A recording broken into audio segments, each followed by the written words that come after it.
Bond. James Bond. James Bond has an interesting relationship with fandom. Spanning nearly 60 years and dipping its toe into a 7th decade, the ultimate spy's legacy is largely incidental. If you're a Bond fan, it can depend on where you were born, which Bond was the first one you saw in theaters, which Bond was your dad's favorite, and who knows what else. The result is a filmography that's pretty fragmented, with 6 different actors traversing several different eras, so depending on which Bond fan you ask, the question of how should I watch the Bond movies elicits very different answers. My personal favorite answer is, you should watch all the Bond movies in chronological order as if he were really one guy the whole time. Shaken, not stirred.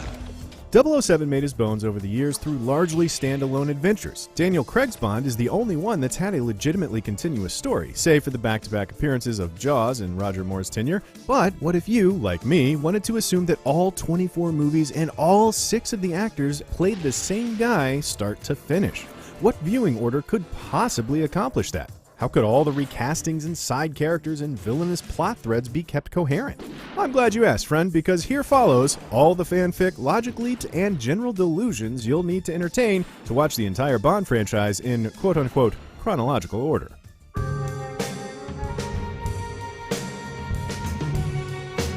Casino Royale offers the only true origin story of Her Majesty's secret agent, so we have to start here. James Bond receives his 00 status from Judi Dench's M after a grainy black and white cold open. Then he celebrates by shooting up an embassy. Classic James. After a trip to the Bahamas and the most exciting night of poker ever, we get to the end of the film where, for the first time ever, he utters his signature line. The name's Bond. James Bond. And we hear the Bond theme, for the purposes of this chronology, for the first time ever.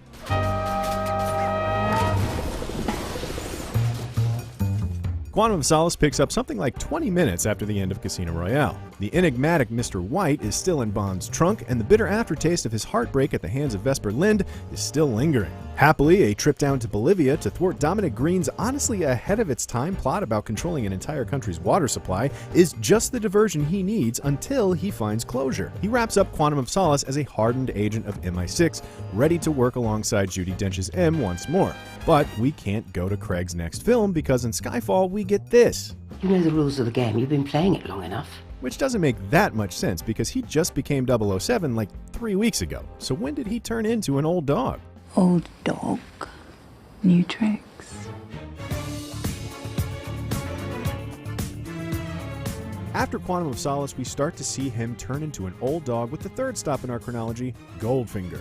Sean Connery is Bond at his coldest, and while Goldfinger doesn't set up all the things that would make Bond so famous, it does set up the all-important formula. An outlandish villain with an equally outlandish plot and a still more outlandish henchman. But what about M? Here we find Bernard Lee as the man atop MI6 in Judi Dench's place. Let's say this is because Judi Dench's M has been called away to head up Station H for a time, and Bernard Lee is the new M in her stead, bringing with him the ever-faithful Ms. Moneypenny played by Lois Maxwell. Oh, the only gold I know about is the kind you wear. You know, on the third finger of your left hand.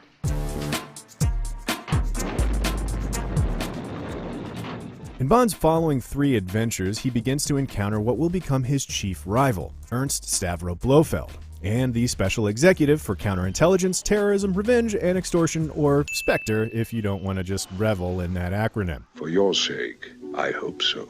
In Dr. No, Bond thwarts a plan to thwart a space launch, an operation bankrolled by Spectre. From Russia with Love is a revenge plot devised by Spectre to get back at Bond himself. And a footnote here, these movies have to be screened back-to-back in this order specifically because of Bond's London-based love interest who appears in both films, who, in addition to having just the worst name, is actually responsible for Bond's catchphrase. Trench. Sylvia Trench. Bond. James Bond. But not in this chronology. James has said that loads of times before. Thunderball is next because it's another encounter with Spectre, but not with Blofeld. It's important that they've not met face-to-face yet, but by very slowly stopping the underwater theft of some nukes in the Bahamas, Bond is proving to be quite a thorn in his side. So much so that Blofeld, who prides himself on operating under the radar, decides to take a break from executing counterintelligence, terrorism, revenge, and extortion in order to regroup and strike at him later. In reality, a long legal battle kept the franchise from being able to use Spectre or the character Ernst Stavro Blofeld until the most recent film. You're a hard man to kill, Blofeld. Resulting in a long stretch of Bond films without his arch-rival. That same stretch of films, however, used most of the same supporting cast, so in this chronology, I'm happy to fanfiction my way into an excuse for Blofeld's absence by moving on to Roger Moore.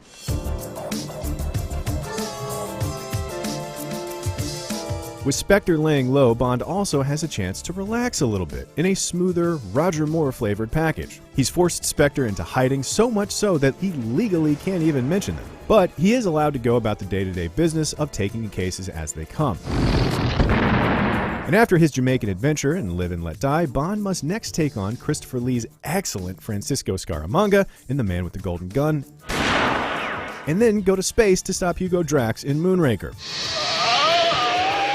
The important thing here is that Bernard Lee is still M, Lois Maxwell is still Moneypenny, and Desmond Llewellyn is still Q. So that means we're dipping back into the Connery era while that cast is still holding down the fort at MI6.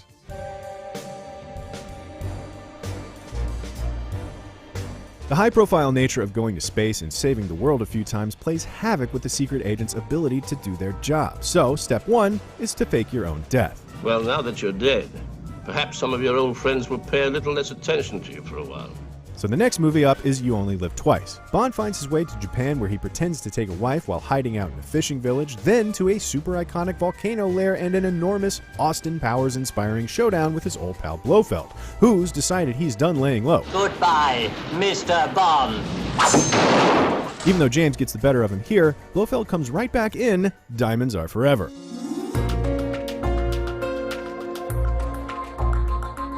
If we're looking at the dynamic between Bond and Blofeld as a sort of Batman-Joker through line to this entire experiment, this movie begins to show the cracks in Blofeld's psyche. It's, frankly, a little bananas. He creates doubles of himself and changes his appearance. Double jeopardy, Mr. Bond.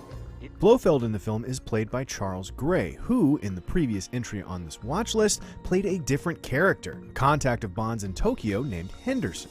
So this means that Blofeld made himself look like Bond's old ally, which is a dastardly move indeed. But in addition to Blofeld mimicking his old pals, Bond might be starting to run into a lady problem. Perhaps getting fake married in You Only Live Twice has him eager to try out the real thing.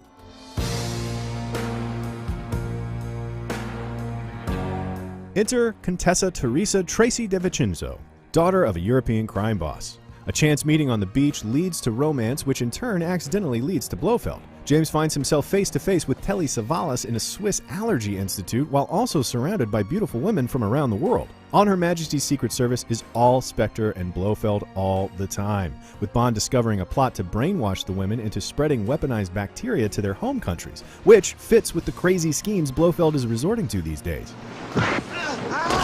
By the end of the movie, Bond has defeated Blofeld once again and has even married Tracy. As the newlyweds motor off to their honeymoon, Blofeld and his right-hand woman, Irma Bunt, murder Tracy in an Alpine drive-by, and George Lazenby's only outing as Bond sees the character's first real tragedy since Vesper's death in Venice.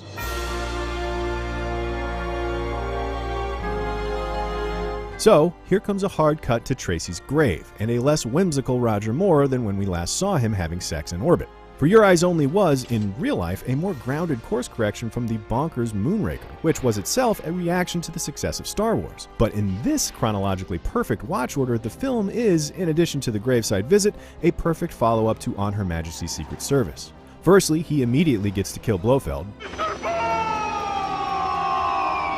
Kind of. And if you're wondering why the film never says his name out loud or even shows his face, it's because the lawsuit keeping the franchise from actually using Blofeld was still in effect. So maybe in our version of events, this actually isn't Blofeld. But this dialed-back outing for Bond matches the mood of a recently widowed man. He's older, a little slower, and not quite the womanizer he's been to date. In short, this is as close to mourning as we get with 007. This is also an endless Bond movie, as Bernard Lee passed away before he could shoot his scenes for the film, and they opted to rewrite the movie instead of recasting in a hurry. Of course, in our chronology, we don't know that, so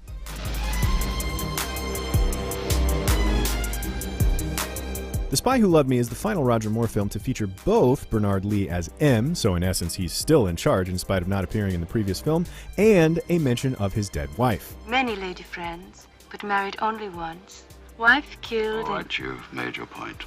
But also, Bond seems to have more distance from Tracy's death, as The Spy Who Loved Me is pre-Moonraker peak Roger Moore charm, from the Union Jack parachute to the perfectly timed cork pop.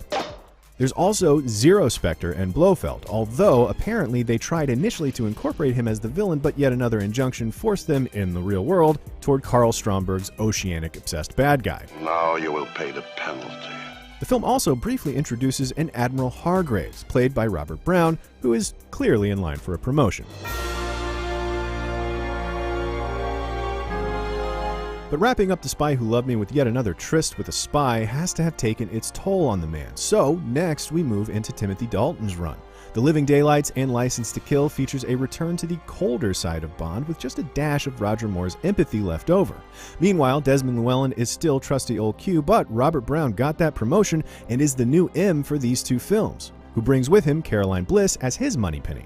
By the way, I think this also indicates that Moneypenny is a code name just like M or Q. But, real world note here, these films were also made in the 80s at the height of the AIDS crisis. Bond's sex life was very intentionally kept to an absolute minimum. It's also clear the world is changing, and the powers that be have decided to bring Judi Dench's M back from Station H to shepherd in the new era.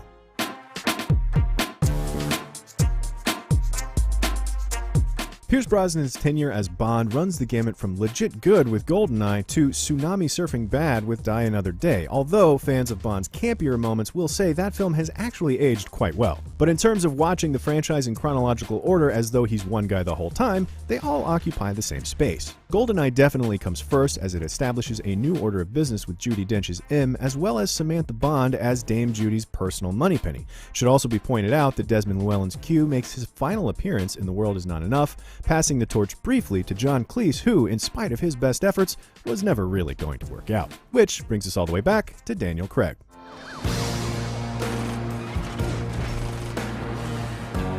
Like I said 19 movies ago, it was always silly how Bond was a brand new 00 in the first two movies, then a grizzled vet old dog who can't learn new tricks in the third film. But watching it this way, oh boy does this put some miles on the guy. He's squared off with supervillains, saved the world countless times, been married, widowed, and mourned. No wonder he's playing drinking games with scorpions as part of his retirement plan. But the resurfacing of Javier Bardem's Silva to seek vengeance for M's now fairly recent transgressions in Station H coaxes Bond back to MI6, where he meets John Cleese's young replacement, Ben Whishaw's Q, who, after years of dealing with aged Desmond Llewellyn, comes as a bitter pill to swallow for our old dog James. The battle against Silva takes James all the way back to his ancestral home and ultimately leads to the death of Dench's M and her replacement, Ralph Fiennes. And oh look, all of a sudden Eve's name is Moneypenny. Eve Moneypenny. Cause seriously, it's a codename in this universe. But Bond is ready to get back to work, right?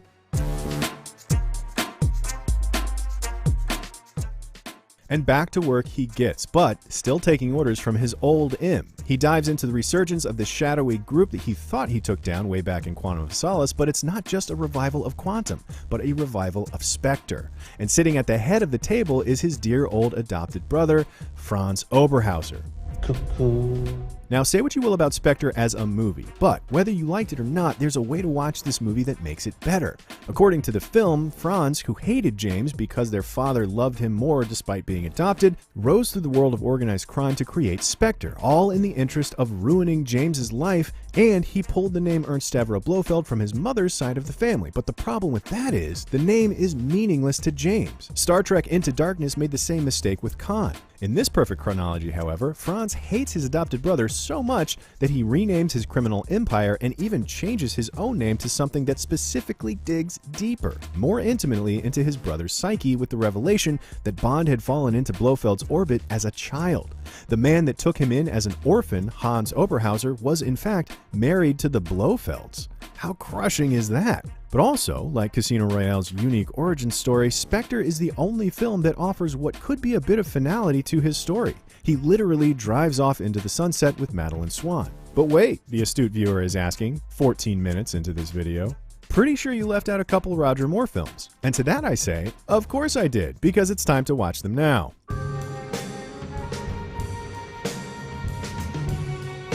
Roger Moore's final two turns as 007 are, in all honesty, some of my favorites. The campiness is so much fun to revisit, in part because of the killer theme in A View to a Kill, but mostly because of how old Bond looks. Like Roger Moore in his 50s old. So, what if, after driving off into retirement with Madeline Swan, Bond gets that itch again to go out into the world and save it from those who would twirl their mustaches? The man has spent his entire life saving the world, only now to be asked to settle down.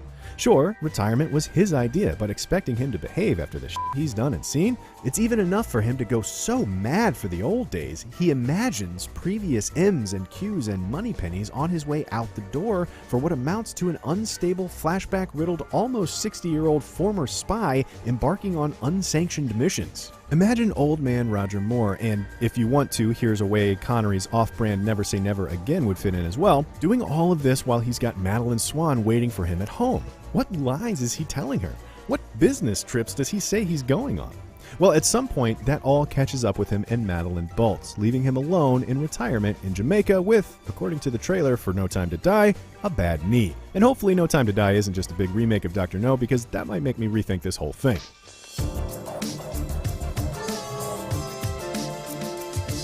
Also, if you're interested, the 1967 psychedelic Nobody Behind the Wheel adaptation of Casino Royale would fit perfectly here at the end, with David Niven's retired James Bond being a continuation of the character, but honestly, you don't really have to watch that. But in the meantime, you've got half a century's worth of super spy adventure to watch with a very specific set of instructions to keep in mind at all times.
Hello and welcome to Watch from Home Theater. I'm Clint Gage. Happy holidays, everybody. I won't lie, I am silly excited for the show we got lined up today. We will be watching GoldenEye with some very special guests. But before we get to them, need to let you know YouTube has been streaming all the Bond movies for free in December. There's a link to watch GoldenEye in the description below.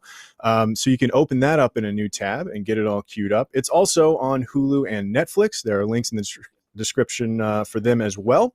Or God forbid you get your physical media out, get your Blu-ray copies warmed up of GoldenEye. That'll work too. Either way, we'll give you guys a few minutes to get all that squared away, get your movies queued up. I think we're back. Are we back? Hello. I hope it wasn't me. Oh no, who knows? It was probably a combination of all of us. But the good news is we're all back now. Okay. Can you hear me, Clint? Odds are it was my fault. My kids are inside. Would you remind me what I'm supposed downloading to do a bunch of little shows. Would you remind me what I'm supposed to do to get this screen to the right? Yeah. I'm on top of somebody else. We're good now, darling. Are you good now? Yeah. Okay. Are we back in? Clint, can you hear me? I can hear you, Martin. Yeah. How's it going? It's Martin Campbell. In the meantime, while we get some of the rest of this sorted out, Martin, how you doing? Thanks for being here. I'm great. 25 years. Can you believe it?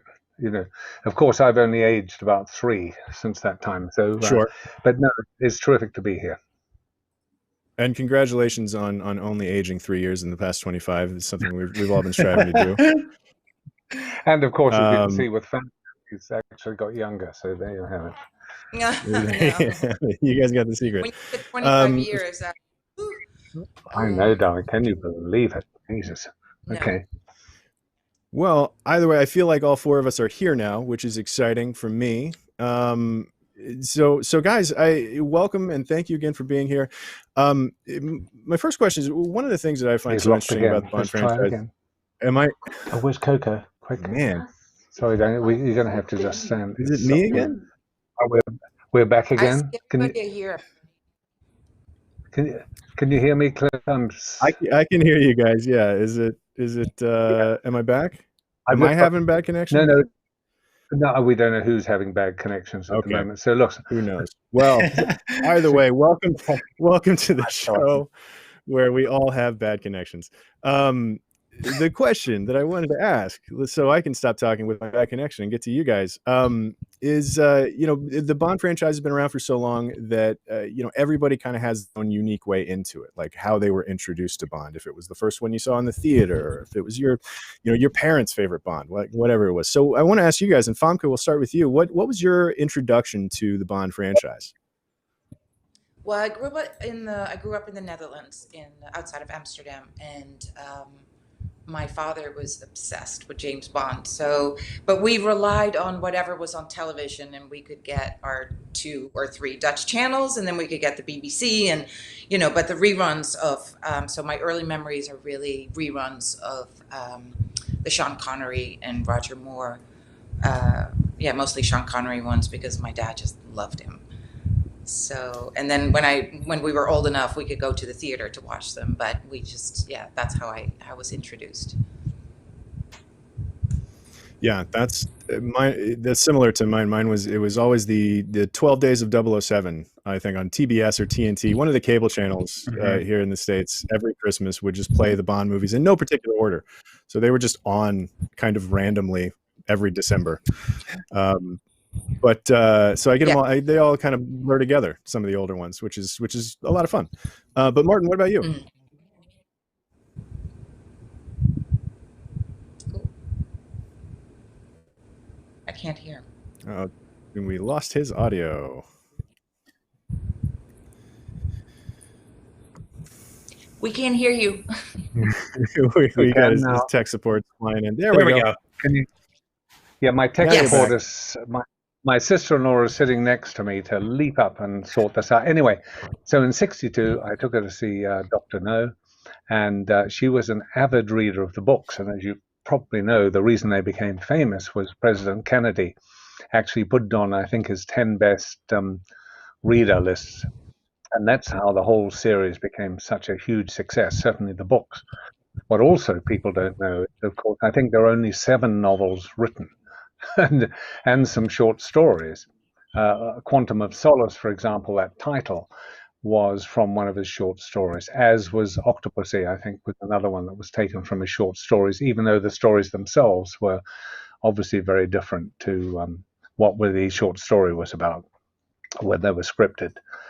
So I did that, and obviously, as Famke said, Sean Connery, of course, was Bond. We all loved him, and I've been every Bond film since, of course.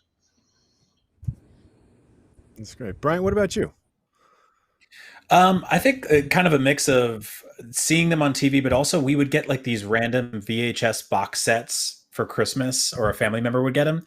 And it was never the whole, it wasn't all the movies. It would just be this kind of smattering of 7 or 8 different films put together in a big box, and you'd put them on and you'd be like, is this supposed to be the same character aging through time? Like, it took me a while to realize that they weren't sort of like canonically in the right order, but that it was focusing on one character going through different adventures throughout different periods of time. And I just fell in love with them. I was like, this is such a pulpy, fun, like awesome spy thriller series. The idea of telling the story from this perspective that centers around like really cool, almost science fiction tech, but also just awesome action scenes and, a really, really fun love interests and villains. It just culminated in this idea that like, this is one of the most interesting and impressive cinematic and film franchises ever made in terms of creativity and longevity and so many other reasons. It's just, it's kind of unmatched, there's really nothing else like it. No, it's completely unmatched. It's 58 years, right? Mm-hmm. Yeah, it's crazy. Yeah, I mean, when No Time to Die comes out, it'll be in the 7th decade, which is insane. Oh boy, what an achievement! Yeah. But before we talk too much more about like how much time has passed since we all started watching Bond movies, let's get into it. Let's watch GoldenEye. So everybody, get your copies of GoldenEye queued up wherever you're deciding to watch it. Oh, here we go. We're paused right here on the lion roaring of the MGM. Make sure also to know if you're not quite synced up throughout the movie, we will have our time code playing along the on screen here, so you can catch right up with us. So get it queued up there right before the lion roars. And don't forget to leave your comments and questions for Famke and Martin in the chat of wherever you guys are watching, and we'll try to get to see if we can't get to some of those during the show. But here we go. Let's click play. That's enough business out of me. 3, 2, 1, play.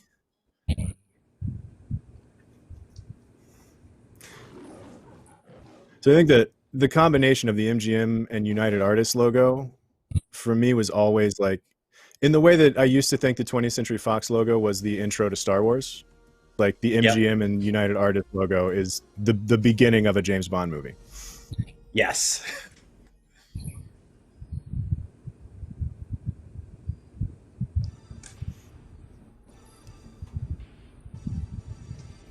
So I guess the interesting thing about underneath this entire movie is that this is Pierce Brosnan's first go, right? This is we're rebooting, or not necessarily rebooting, but restarting with a new Bond.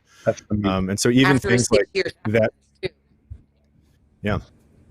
And so even things like that opening gun barrel sequence. Yeah, it was legal reasons. It was legal reasons that they hadn't had a Bond. Yeah, there was a guy called Ferretti who was running MGM, and he was a crook. And basically, the legal machinations were so terrible, it was illegal to make a Bond film. It was literally locked up in litigation. And this was the first film that they could, the first film they could make after that was resolved. Now, this here is what's interesting about this is that dam is almost vertical. And of course, most dams slope out at the bottom. And obviously, if someone takes this jump, which was about 800 feet or whatever, they're going to hit the concrete. But this is in Switzerland, and he did the jump, and he did one take. This was it. And what's so fantastic, if you look at it, We have them. They're all real, no digital, no wire removal, nothing. All for real. Now we go to the wide shot. Now look at the close-up. See where he pulls. See where he pulls the gun. Watch him pull the gun. It's fantastic. Oh my God! He pulls it. He points it. Watch this, and he disappears behind the rock. Just in time. Yeah, I mean, and that was one take, and there was a hilarious moment just before, as that countdown happened, 10, 9, 8, 7, 6 for him to jump. He glanced round, and the guy operating the crane just crossed himself. You know, hoping he wasn't going to kill himself, and he had to jump. So it was it was amazing. In one take. Really amazing. And I always felt the idea of putting Bond upside down in a toilet for the introduction to Pierce Brosnan was a really great way to introduce the new Bond. Was your perverse New Zealand sense of humor? Oh, come on. Watch this. See, that's exactly, there you have it. Yeah, I wanted to ask: was there a conversation about this? Like, how much selling did you have to do to get to introduce the new Bond upside down in the can? Believe it or not, I had no objection at all from the producers, who, by the way, are terrific. Barbara and Michael, great producers, and at no point did they complain about it. I thought they might, but they didn't. All this is at Leeds and Studios, which is now Warner Brothers, where they made Harry Potter, and in London, just north of London. This is all sets, of course, that were built there. Peter Lamont, the production designer, who tragically has just died in the last week, I think, but he was Ken Adams' art director.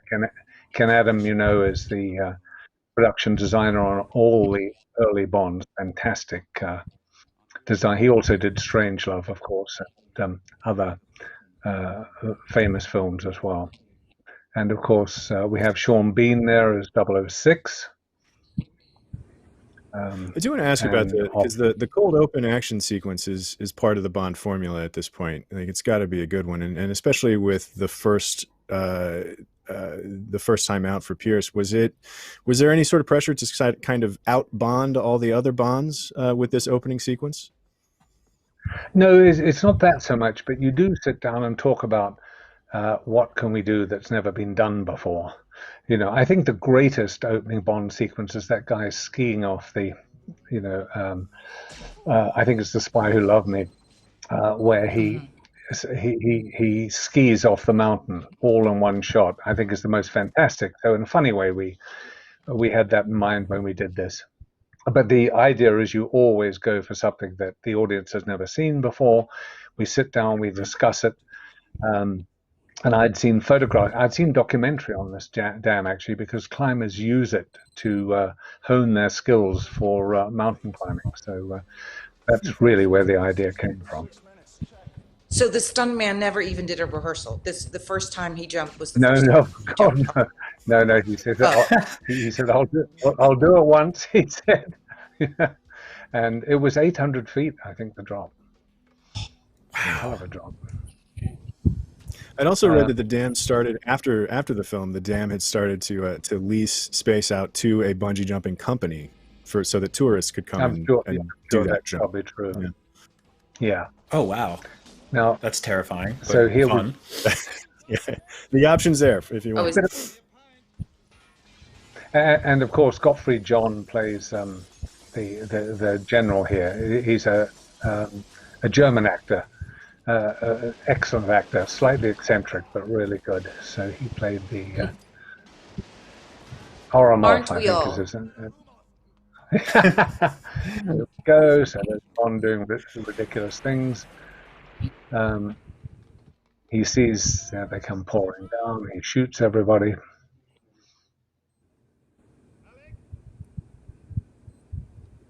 Pierce looking great, of course. I know.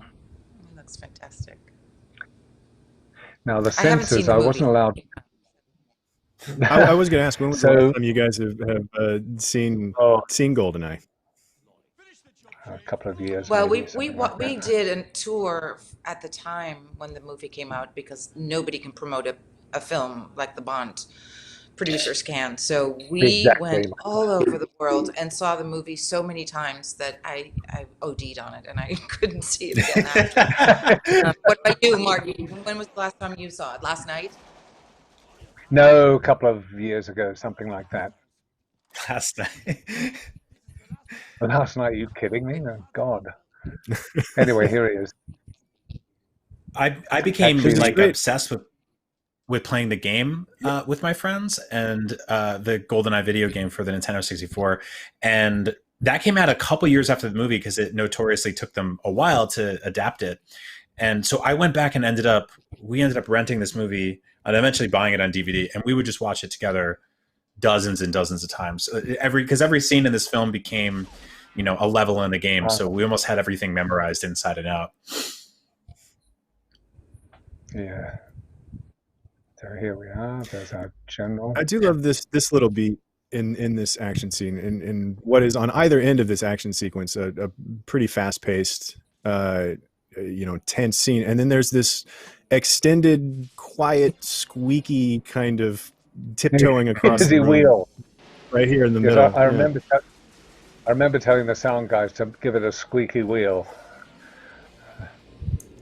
It goes a long way. It really does. Yeah. Now this is all on the runway of the airfield where Leavesden is based. This was all done here. There's a very interesting shot coming up that's worth pointing out. It's a glass shot. So effectively, they put a piece of glass in front of the camera, and the only live thing in it is a very wide shot of the runway, which you'll see in a second. Here it comes, that shot there. The only live thing is, all the rest is glass put up against the camera. It's incredible. And those old skills now, of course, are non-existent. It's all digital, of course. But the next morning, that's what we got in our dailies. And yet the only live thing in the picture are people running on the runway and the runway itself. Wow. Yeah, that's great. One of the things that I really like about mid-90s action films is it's kind of this watershed moment, because not too long after that you're getting things like Armageddon that are like all CG, but right here in the sweet spot of the mid-90s there's a lot of miniature work, a lot of matte painting work, and then just sort of with touches added. Sorry guys to interrupt, but this shot here is real, all real, no digital, nothing. All that is absolutely real. 7 takes, 7 motorcycles destroyed. Oh my God. But in order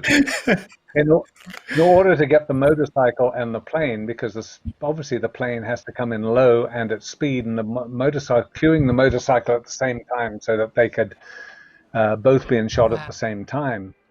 That was 7 takes. A second unit went out. I storyboarded the whole thing, and those poor buggers had to go way up in the mountains and shoot it, but they did a great job. So did this people have to man that did the bungee jump? Sorry? Was it the same stuntman that did the bungee jump? No, it may well have been, God knows. So did people have to go down there and clean up a bunch of broken motorcycles off the bottom of a mountain? It's amazing. Indeed they did. So these a lot were of model work. Shots? Yeah, that was second unit, and it took them weeks to get that. And that was in Switzerland.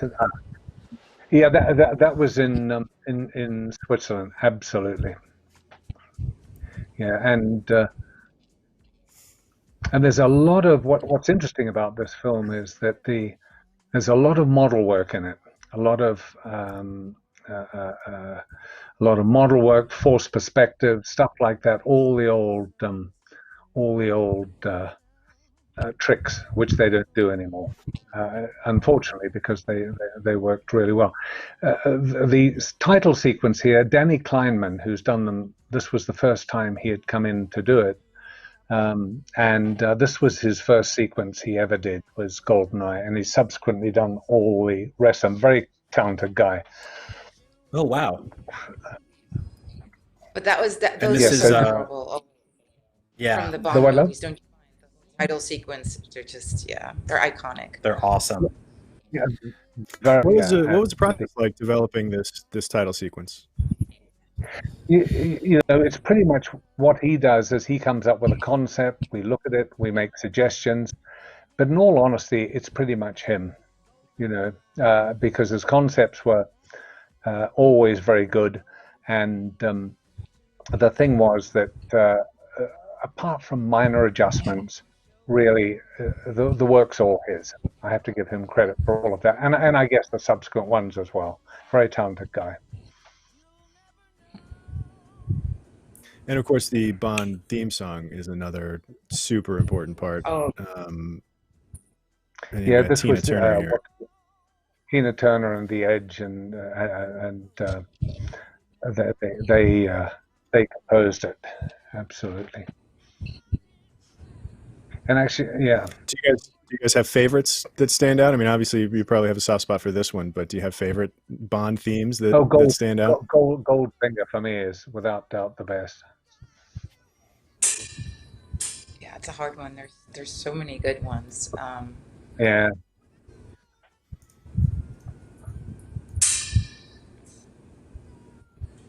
Yes, all I the actually really Russian like theme. the one Chris Cornell from Soundgarden did is really good. I'm forgetting which movie it was. It was mine. But he did Casino Royale. That was Martin's other one, yeah. Oh, that's right. It was yours. Come on, Brian. Let's go Yeah, that together. one's awesome. Now, look, I'm going to hand this to Famke because this is her doing all. Oh, She's in the Ferrari. no, we're going to do this together, Morton, because I actually have some questions for you too. Because I think Okay, what darling. probably might be interesting for people to hear the process a little bit, because you saw how many women for this part? Would you guess roughly?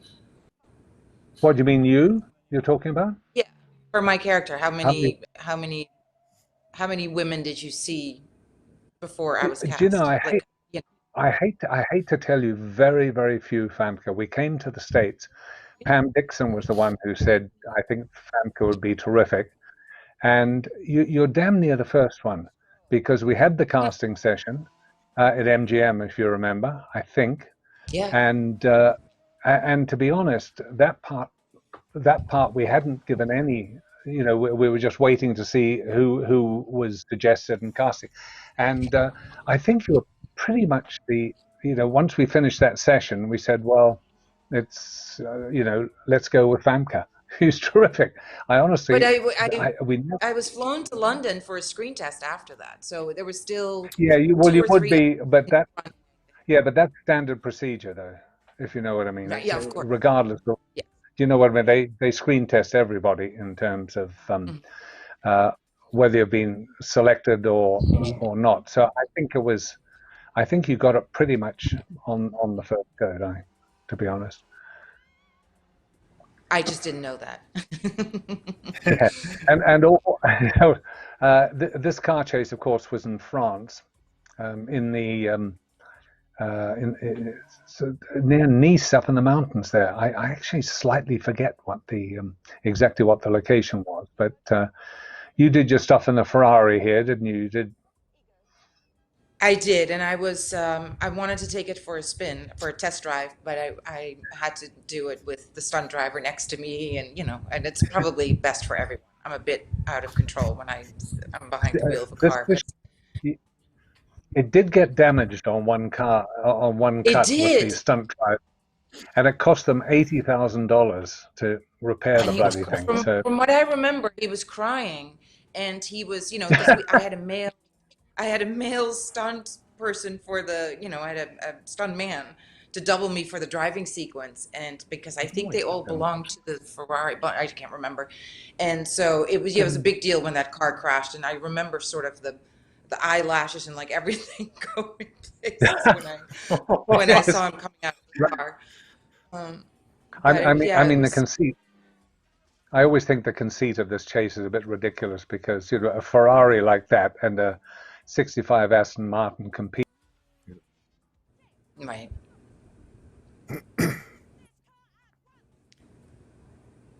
Well, it's great to come straight out of the gate with the Aston Martin, after the title sequence.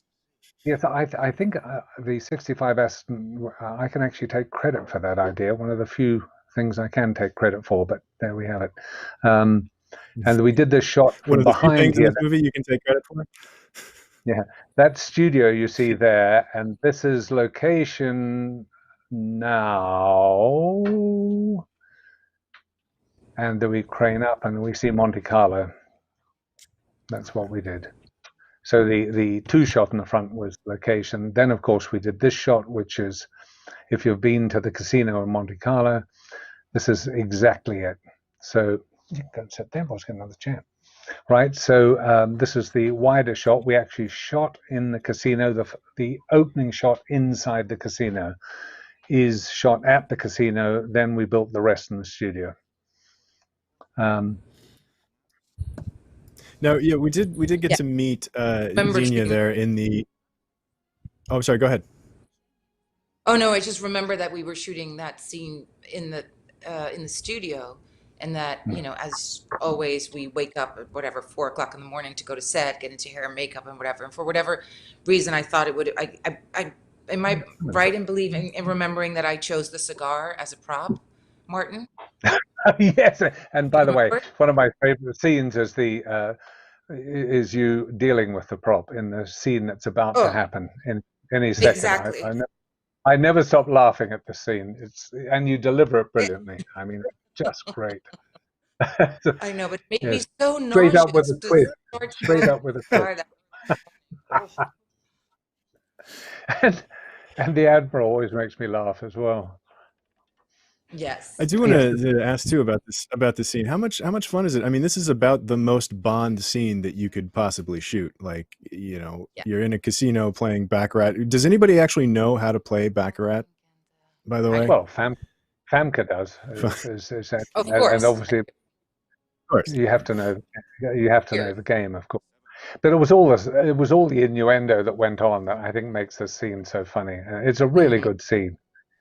And of course, she's got a short fuse, so she gets very pissed off, and you know, she's a bit unhinged. There's something too about this. At this point, you know, the world is, everybody knows Bond at this point when you're making this film. Like, everybody sort of knows in on the joke, so to speak. So, like, you know, there are things that you can play, like you can really commit to that otherwise might play as camp, but it doesn't, like, there's such an earnest aspect to this film that, like, was there freedom in knowing that the audience would go along with you, like no matter where you went with this film and with. Well, I think it's all about actually what's the word, playing it for real. I know that's a cliche, but you know what? You can't mug for the camera. You've absolutely got to believe in the part and play it for real, which they both do. But you know, and that's what makes it so good, really, is and this is a great scene. This is the scene you're looking at now, where the Admiral turns up. And the dialogue was very good too. But here's Famke and her cigar, which never fails to get a laugh from me. Straight up with it. And of course, Pierce with those looks. Manages to sell it really, really well. So Famke, there's you mentioned the cigar was your choice. How I mean, just talk about how you got into this character, how you did the development of Xenia Onatopp. Because here, I mean, early on in this film, you've got, I mean, this is a solid couple of pages worth of dialogue that's just great to kind of set her up and establish like what we're going to get from Xenia. So like, what went into developing this character? You know, the biggest thing for me was. It felt like there was a lot of pressure. I put a lot of pressure on myself more than anything, of having seen what Bond women, how they've been portrayed in the past, and finding a way to come up with a character that could be seen in the mid-90s and by women who had now gone through a whole different time and were seen differently. And I just wanted to come up with a way to make her really strong and stand out on her own and not be a prop in the way that we'd seen a lot of those Bond women.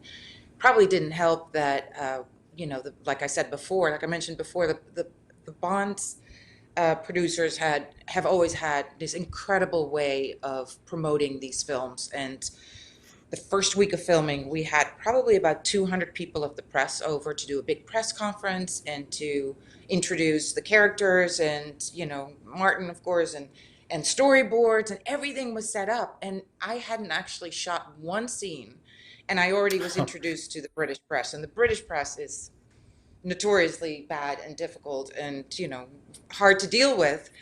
And so I felt this enormous pressure all of a sudden of, I have to do this. And I'm very shy by nature. I was an introverted kid. And so for me to take this, I thought the only way to bring this character to life is to just dive off the deep end and go completely outrageous, big and scary, and do things that I was really uncomfortable with. But so that I could, at the end of the day, say, well, I tried, and I made her unique and strong, and with, you know, a bit of a sense of humor and, you know, a twinkle in the eye and like a wink to the audience kind of thing, because that's what Bond to me always represented. Was, on the one hand, was these incredible action sequences, and then on the other hand, this kind of tongue-in-cheek and a bit over the top, and, you know, so there was like a balance going on between all of it. So that's, and, you know, I had very little to lose. Nobody knew who I was. I had shot just a few films before that, very few, so I just went for it. But it was scary. I really love your character in this movie because it genuinely feels like she's having just a really good time in everything she's doing. She's grinning, going full speed in the car. You know, it's not necessarily just like maniacal, pure evil villain. She's got that side to her, but she's also just having a blast, which I think is so fun. There's a big smile on your face through a lot of scenes, and it seems like the character itself is really just enjoying going through everything. Like, very, I would say voracious is a good word to use, especially for this scene, which is this is the scene where, like, any kid who was watching this movie, this is when their parents walked in and they're like, oh, what are you watching? Yes. They put him in the hospital, if I remember correctly. Martin, do you remember this? I mean, the tragedy is the actor died not after the film was released and so forth. But it was very fun. You're right about Famke. She just took it to the limit, which was great. But what was great was you believed her, and she made such an iconic kind of villain out of this. Well, I think it's one of the best. It's certainly one of the best Bond women in any of the Bond films. And she does have the sense of humor, but she's got all the other attributes as well. But she really committed to it, and she didn't hold back at all, and it's all there on the screen. So all credit to her. I loved her in it. And particularly in the scene we just saw, it reminds me of when you see we're seeing how the henchperson is going to kill people, right? Like that first hint at like what the weapon really. It reminds me of Oddjob throwing his hat at the statue. You know, it's that kind of. But it's also that voracious appetite for wanting to kill people. It's almost, you know what I mean? It's it's psychotic. Which she's got. It's psychotic. Yeah, it's psychotic. It's sadistic for sure. Like, you could shoot him or stab him, but you're like, what if I She's a wild animal. That's how I saw her, as like with a ferocious appetite, and this, you know, Russian trained and just So this is interesting. We're in Monte Carlo Harbor. The French gave us this. It's a stealth cruiser, I think it is. They gave it to us. We didn't have to pay a franc for it. They put it in Monte Carlo Harbor. And the helicopter was a Tigre, which was at the time up against the Apache. There was some huge deal for NATO to buy this thing, or I forget what it was. The grin on this guy's face says it all. And incredibly, we got both the helicopter, and the cruiser were put in there. Didn't cost us a dime, which was a fantastic piece of work from from Tom Pevsner, who was the executive producer who arranged all this. And here we are in Monte Carlo Harbor.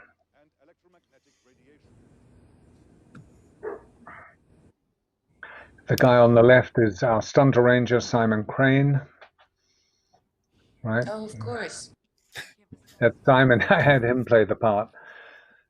And the guy on the left, I think, is the guy that went over the dam. Oh. Isn't it funny? It's kind of I've heard that several times about, like, you know, stunt people getting sort of the reward for jumping off the dam is to get shot later on. Like, like, let's make sure you get your face on camera since you did that dam jump. You know. Well, you'd be amazed how many times in movies we use the same people over and over again for different scenes. Stunt people, I'm talking about.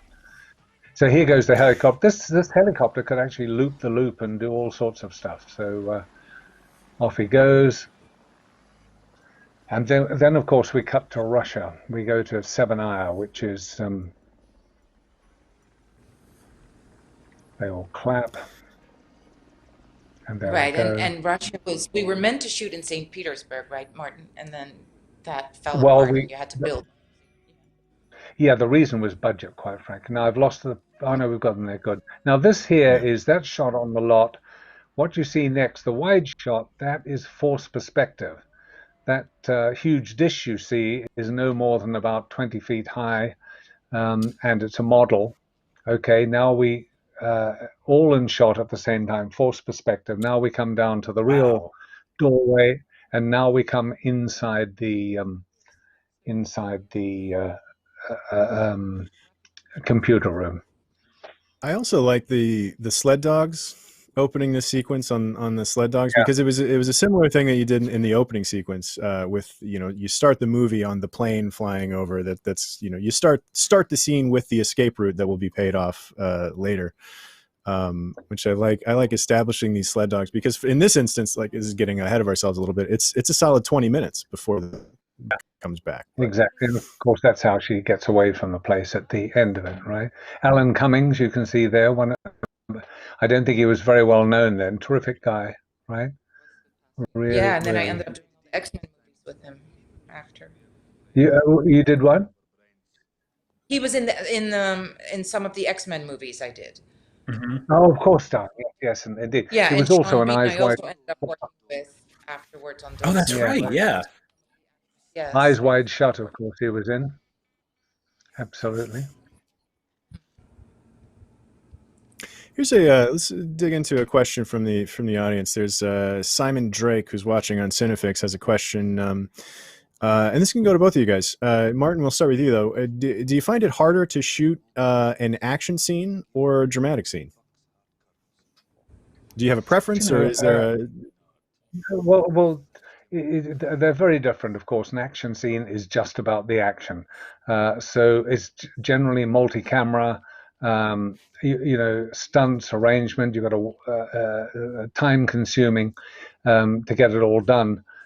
Whereas with a dramatic scene, of course, it's, you know, you're in a much more what's the personal space, really, with just the actors and the performance and so forth. In terms of preference, really, I don't have a preference. I love the acting scenes, of course. But a really good action scene, as you'll see later with the tank, also was a terrific kick to do some of those shots, as you can well imagine. So how about in terms of making the scheduling out the whole movie, what order do you prefer to shoot? Is it easier to start a production off with the action stuff, or do you start a production off with the more either dramatic or the dialogue heavy stuff? Well, you know, often you don't have a choice. Really, it depends on your schedule, where you're shooting. You know, what thing? I forget how many countries we went to in this. We're based out of England, obviously. We went to Russia, or should I say, second unit went to Russia, so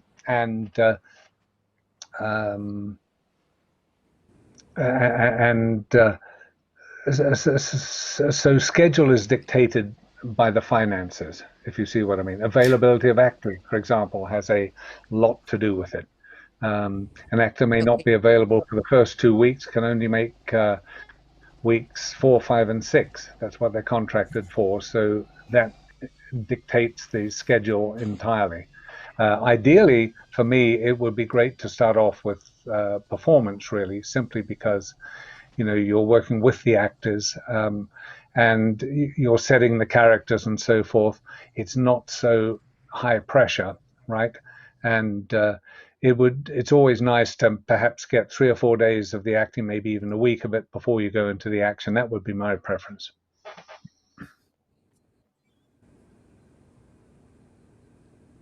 Now, this is all set, of course, as you can well imagine. I love that shot when they're both walking down the hallway. It's super cool. It's also there's a lot of really interesting sort of computer interfaces in this movie, and it's sort of paleo-futuristic in that, like, we didn't necessarily have this stuff exactly like this in the 90s, but it seems like the set designers invented a lot of tech for this film, which is, yeah, obviously, which is what happens with Bond movies. But I really like the design of it in this movie specifically. It's very far-fetched, but also grounded. Now, the scene coming up is, again, one of my favorites. Famke absolutely steals it. So you just, this is, you know, it's violent and it's hilarious at the same time. But it's really where she goes for it. I mean, this is her.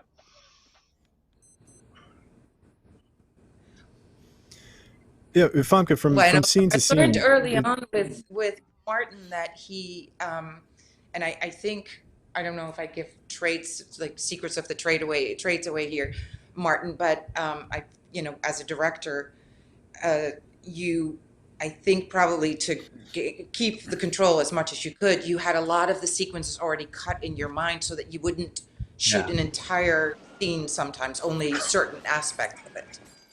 Whereas some directors shoot whole wide, and they shoot a close-up, medium, whatever. But with Martin, he knew exactly how he wanted to shoot it. So there were moments where it was like, no, Martin, I wanna do this thing here. So can you please give me a close-up, because there's this, you know. So it was just something that, you know, in my limited knowledge of filmmaking at the time, but I noticed how he was filming, and that we weren't always going to have a chance to do everything fair. It's interesting. I very rarely do master shots, and I never just repeat the scene over and over again in these setups. If there are mid shots or I'm doing close over, I just pick up halfway through the scene, or where I've marked it up where we should be in close up, and I run perhaps 2 lines earlier than that to get into it, because I think actors just get tired. I mean, it's exhausting doing this stuff over and over and over again. For an actor, it must be purgatory sometimes to repeat the whole scene, doing a wide shot, a master. You know what I mean? I don't believe in it.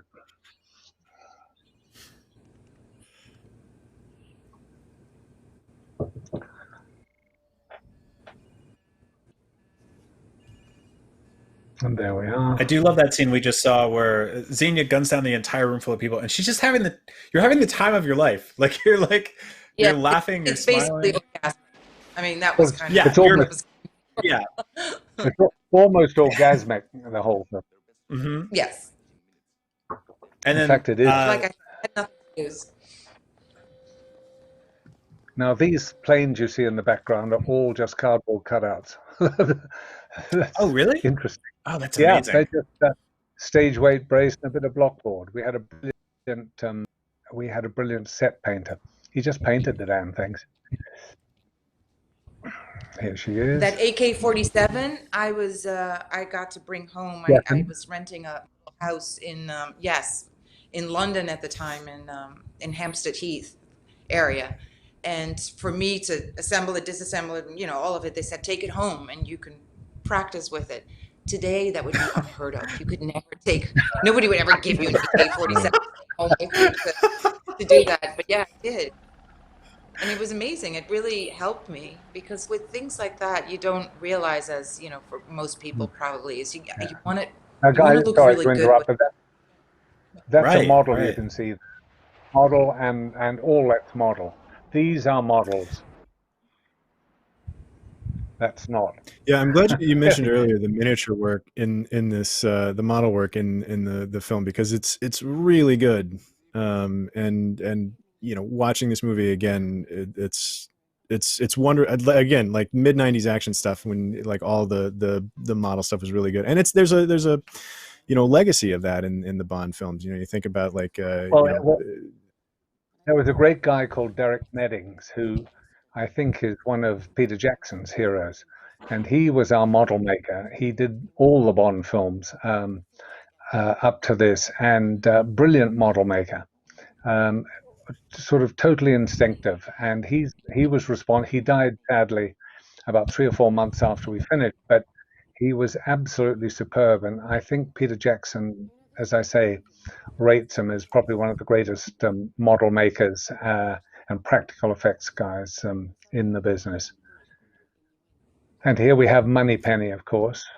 We have her. I really like this scene too, because Moneypenny is punching back and very much from the high ground here, like and that's kind of, there's a lot. Famke, you mentioned it earlier too about historically the women in the Bond franchises, and there's a turning point here in GoldenEye where the women in this film really carry it. And I think we can also largely attribute that to Barbara Broccoli and everybody put together, Martin as well, just to make this into a more modern day James Bond, where we weren't just, we had stronger characters. And here, of course, for the first time you see Judi Dench, right? And it's interesting because I think it was my idea to make it a woman, because Stella Remington at the time was the head of MI6 or whatever it is in London, and I had actually seriously almost cast someone else in the part, and John Calley, who was the head of Unidatus at the time, he was our boss basically, said, look, if you're going to cast a woman in this part, cast someone bloody good, he said. Go and get Judi Dench. That was his words. So we did, and wow, that's how she got cast. But it was he was absolutely right. Get someone who's absolutely terrific, and that's where it came on. All of this is studio. It's our wonderful Natalia. How many months did we shoot? 5? Something like that? 118 days, 120 days. But that was travel days too. We went, I can't even remember how many countries we went to. Where the hell did we go? God. And this is her walking around with the carnage.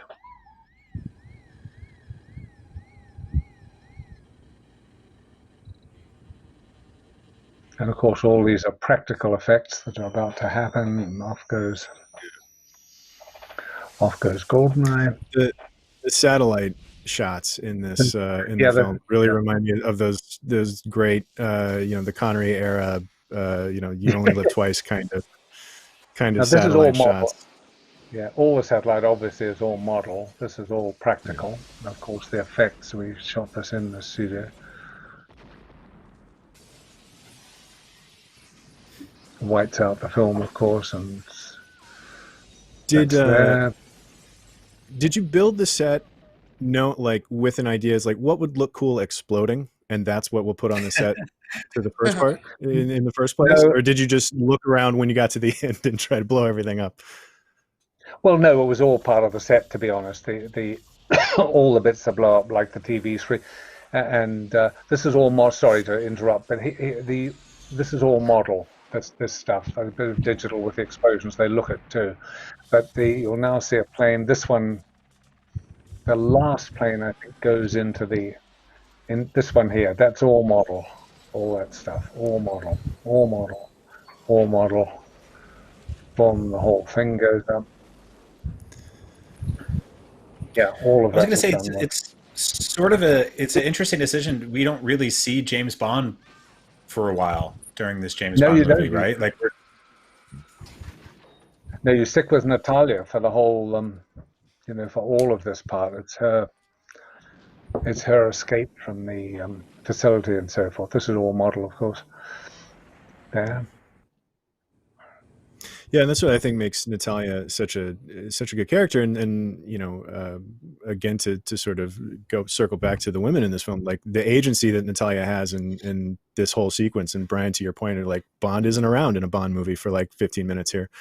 It makes it. I think that's one of the reasons that makes this movie, one of the more iconic Bond films.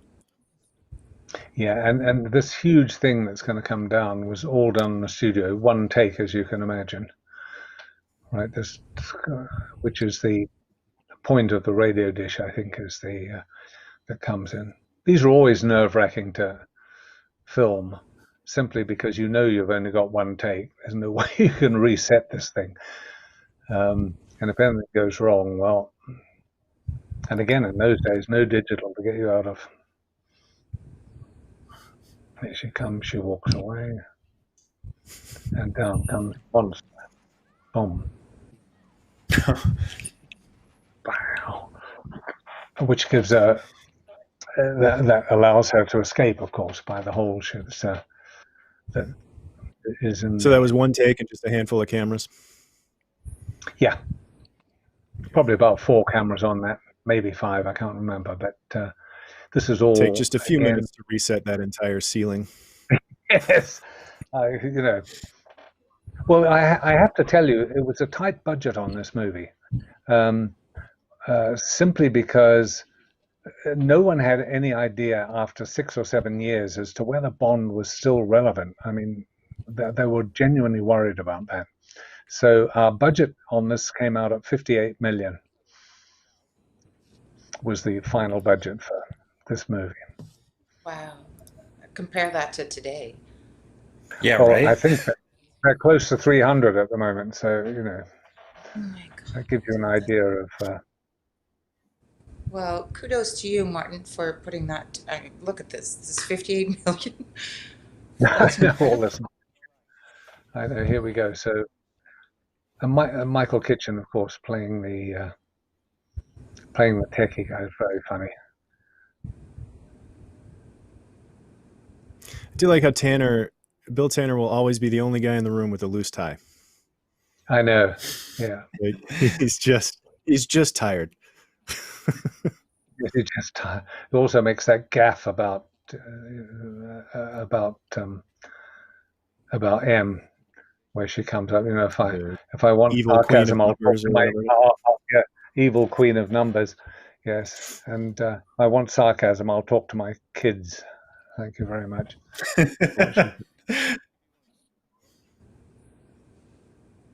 And then I think he looks at the screen, and then we have him seeing the little blob of Natalia. Here's a question for somebody. Calvin Dyson, who's watching on Cinefix, wants to know, we talked a little bit about the books earlier. That might have been actually before we came on, but did Famke, this is for both of you, but Famke, we can start with you. Did either of you take any inspiration from the original Fleming books for the work on this film? I did not personally, because usually when I'm cast in something and I play a character, I don't want to reference anything. I want to be as truthful and original as I can possibly be. And the moment I look at something or read something, I might, it somehow might get in my head and it will appear on screen in a way that I won't be able to take credit for it because it's not mine, it's not unique, it's not my own. So I steer away from I have read the books, but since then, not something that I wanted to do before. Martin, what about you? Yeah, to be honest, no is the answer to that, because Bond is very different from the books in these earlier movies. Even the Connery ones are very different. If you read the book of Casino Royale, Bond, he smokes too much, he drinks too much. He's got all of these what's the word? Not weaknesses exactly, but he's got all of these quirks these vices, and it doesn't hesitate to talk about them in the books. There's also no humor in the books; it doesn't exist. And I think it was Terence Young in Dr. No who introduced the humor. So the answer to the question is no, I didn't. And this is a very iconic scene because of the business about you're the dinosaur speech that she gives. And that was an answer to, there was a lot of people before we shot all talking about, well, Bond, is anyone going to see it? Is it past its sell-by date? So this scene was deliberately kind of engineered to essentially ask the question that or answer the question that the audiences would ask. You're a sexist, misogynist dinosaur, which is kind of took the sting out of it, which was I thought terrific, and in the mouth of Judi Dench, of course. Right. It makes it doubly terrific. No, that's amazing. I really appreciate that you were able to inject so much humor in this movie. I think that's why it connected with me in so many ways, because it is a genuinely funny film at times. There are some really biting comebacks. There are some just really great writing, really funny lines, and it was. I think it was really nice to see Bond kind of put in his place by multiple women in this film for various reasons, because that sort of made you go, oh right, like this is not the old James Bond, this is a modernized take on the saga and the story and the character, and let's see how he can kind of deal with this new reality now, which is great. Exactly. And this sets it up really, this movie. It's a great scene between them both. Well, there's a great just all the cards on the table energy to it in a franchise that's known for sort of cheeky innuendo. Like, here's two people just saying what they feel about each other, which is really great. This is St. Petersburg, obviously. That's St. Petersburg. That's London. And we talked about Ken Adam earlier. We mentioned Ken Adam and some of the old and Peter Lamont, obviously, and actually works in film. But this enormous Russian conference room with all of this space that's not being used and a bunch of chairs that aren't even being used. It's such a strangely like classic Russian scene for a Bond film, right? Yeah, and it's such an interesting scene where he's obviously lying through his teeth, and they're all questioning him.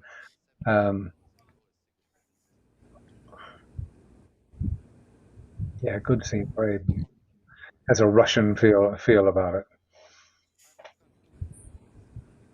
The idea that this is I do appreciate too that. Oh yeah, no, this is a great one. But it's also that this movie sort of very handily juggles multiple villains to the point where the audience is not really even sure which one they should feel threatened by the most, right? I mean, you're bouncing between. Yeah, I appreciate that. Kind of keeps you on your toes. Yeah, so there are various villains basically, both male and female, which is great.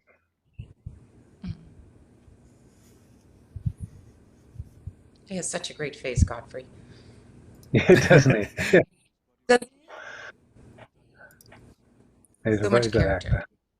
Yeah. Yeah, he's the type of villain that you almost feel bad for. He's squirming under the weight of his own plot.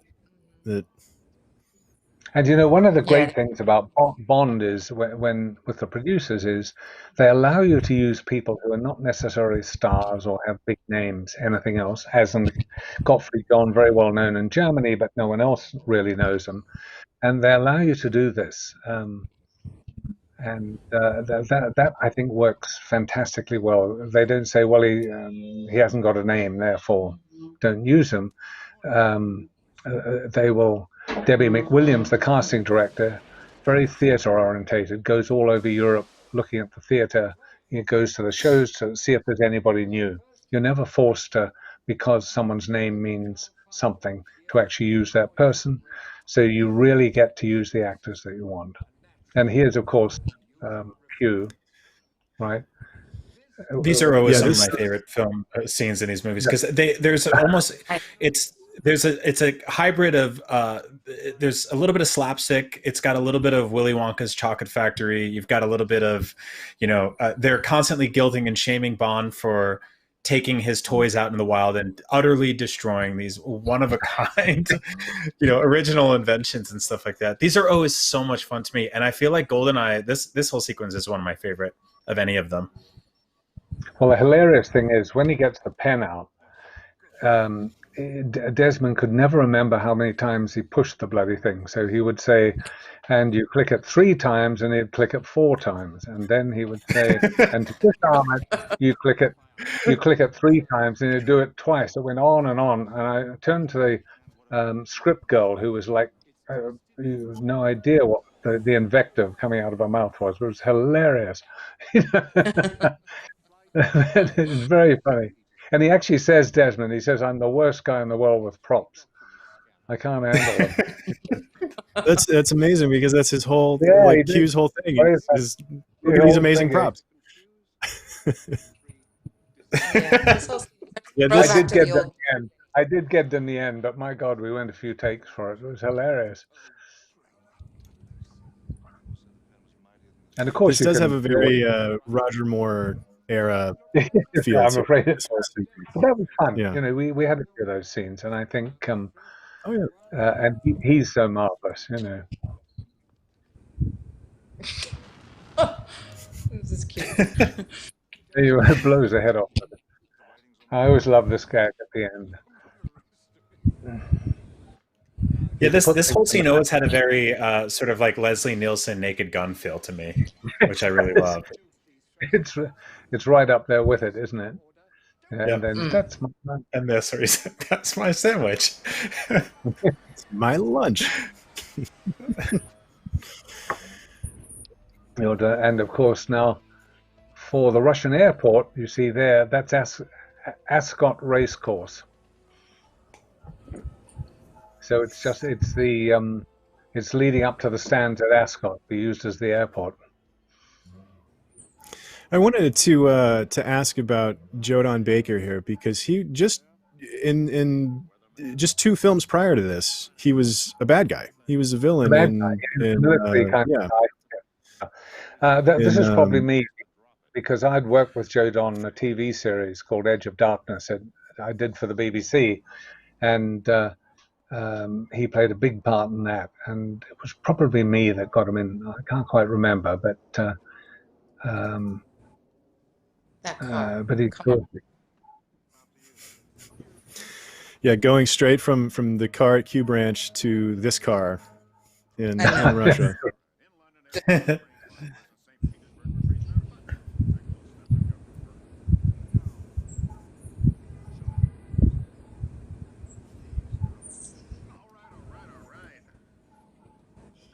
Sorry, darling.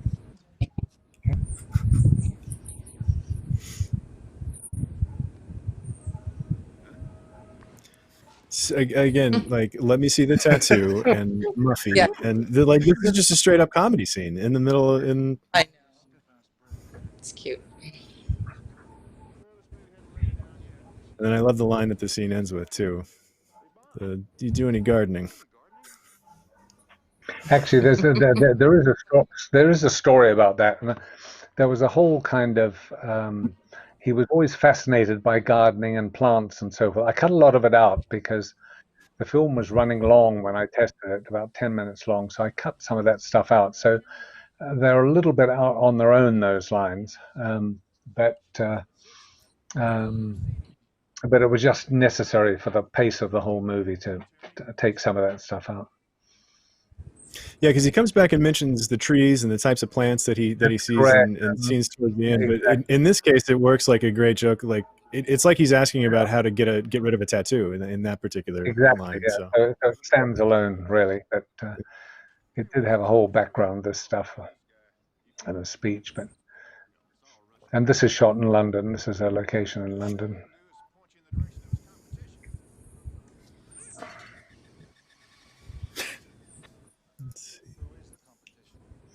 Here's a question coming from Mac McCormick, who's watching on IGN's YouTube channel. Do we know who came up with the name Xenia Onatopp? I think that was Bruce Fierstein, who was the last writer, and he was with me for about 10 weeks in prep, where we sort of refined the script, and I think it was him that came up with that. And it's really the last. Sorry, it's the last. Even just seeing. Yeah, go ahead. Pussy galore, like Pussy Galore, you know. So it's in that. It's an iconic name. Yeah. Mm-hmm. And Famke, even just seeing that name, like in the script, like how much did that affect? Like you're like, oh, okay, I get who this is. I mean, it says it all. The fact that she kills men between her thighs. Their name is Xenia on the top. It's a Russian accent, you know.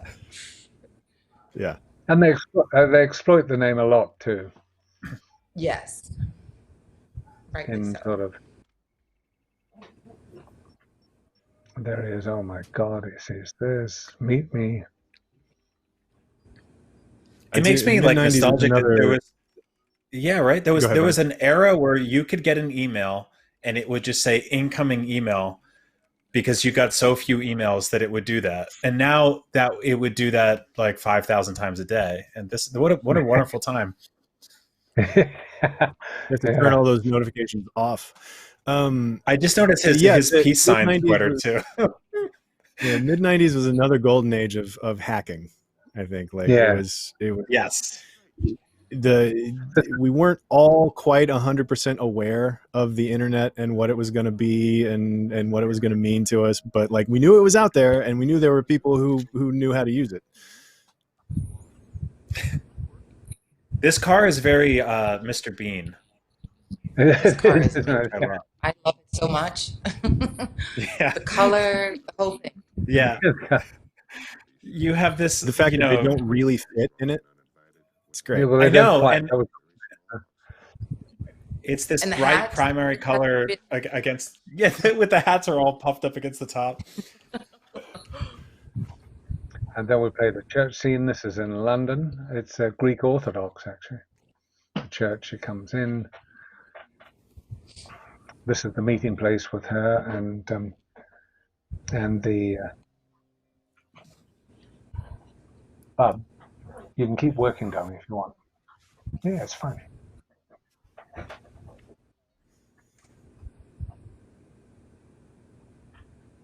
Talk about tracking down locations for a Bond film. Like there's got to be a certain criteria that any location for any scene needs to meet, right? To be in a Bond film. Not necessarily. I mean, the thing is that locations are finally up to the director. I mean, you have to. You obviously want to have terrific locations for a Bond film and so forth, but it's always down to the director to decide what locations are good. And as I say, both Barbara and Michael, our producers, they give you a very free hand on that. And to be honest, they only comment if they feel you're stepping outside of Bond, as it were. If you're stepping outside of the character, or indeed of the sort of the look of the film. But to be honest, they just they just give you free rein on that. And as with most movies, of course, the director finally decides all the locations. This is a fascinating Minnie Driver cameo, by then where she sings, and then really it cuts to, and then they say, "Who's strangling the cat?" which is just insulting her singing voice. Also, we got another. I lost track of. I think it's probably a second or third really great, iconic, amazing hat that Xenia shows up in. She's just in the background of that one shot with this, and then when she shows up earlier and she shoots these two guys in point blank, she's got that very comically oversized hat. Great hats in this film. Yeah, we haven't had a chance. We haven't talked about the wardrobe yet. The wardrobe for Xenia is pretty incredible. How much did you get to participate in that? Oh my God, it was really amazing because we had not only the most incredible costume designer, but we were in London and everything was custom made for me to fit. My boots, my hats, my hat maker, shoe make. and every costume, everything's, and I love that. I come from a background of fashion, so I was already into, I had a lot of knowledge of clothing, but then to see how much time and detail went into it, I really loved it. I have such a respect for craftsmanship like that in the way that it was made. Those old-fashioned ways of fashion houses and how people did. Yeah, I went everywhere with her to do it too. It was great. Oh, that's awesome. Did you get to take anything home? Did you get to steal any hats or anything like that? Or no, we gotta hunt them down for you. I don't walk around in those in Manhattan, in New York. No, she looked pretty good, I have to say. Yeah, that would be fun just to decide to go out one day in full like military Xenia, like with the big gold buttons and. Yes. Minus the AK. There's like a few, right? Minus the AK. Yes, there's a few cities where you could pull that off, and I feel like New York is maybe one of them, where you could just walk out and people will be like, "Well, maybe, sure, why not?" Yeah, there's plenty of crazies everywhere. So there's somebody that's making a choice today. So here we are. We set all this up with what's it? Thank God, I've yeah, Robbie Coltrane is he's always a really interesting guy. I feel like he's one of those actors that's like he's the most interesting part of whatever scene he's in. Very much so. He's terrific.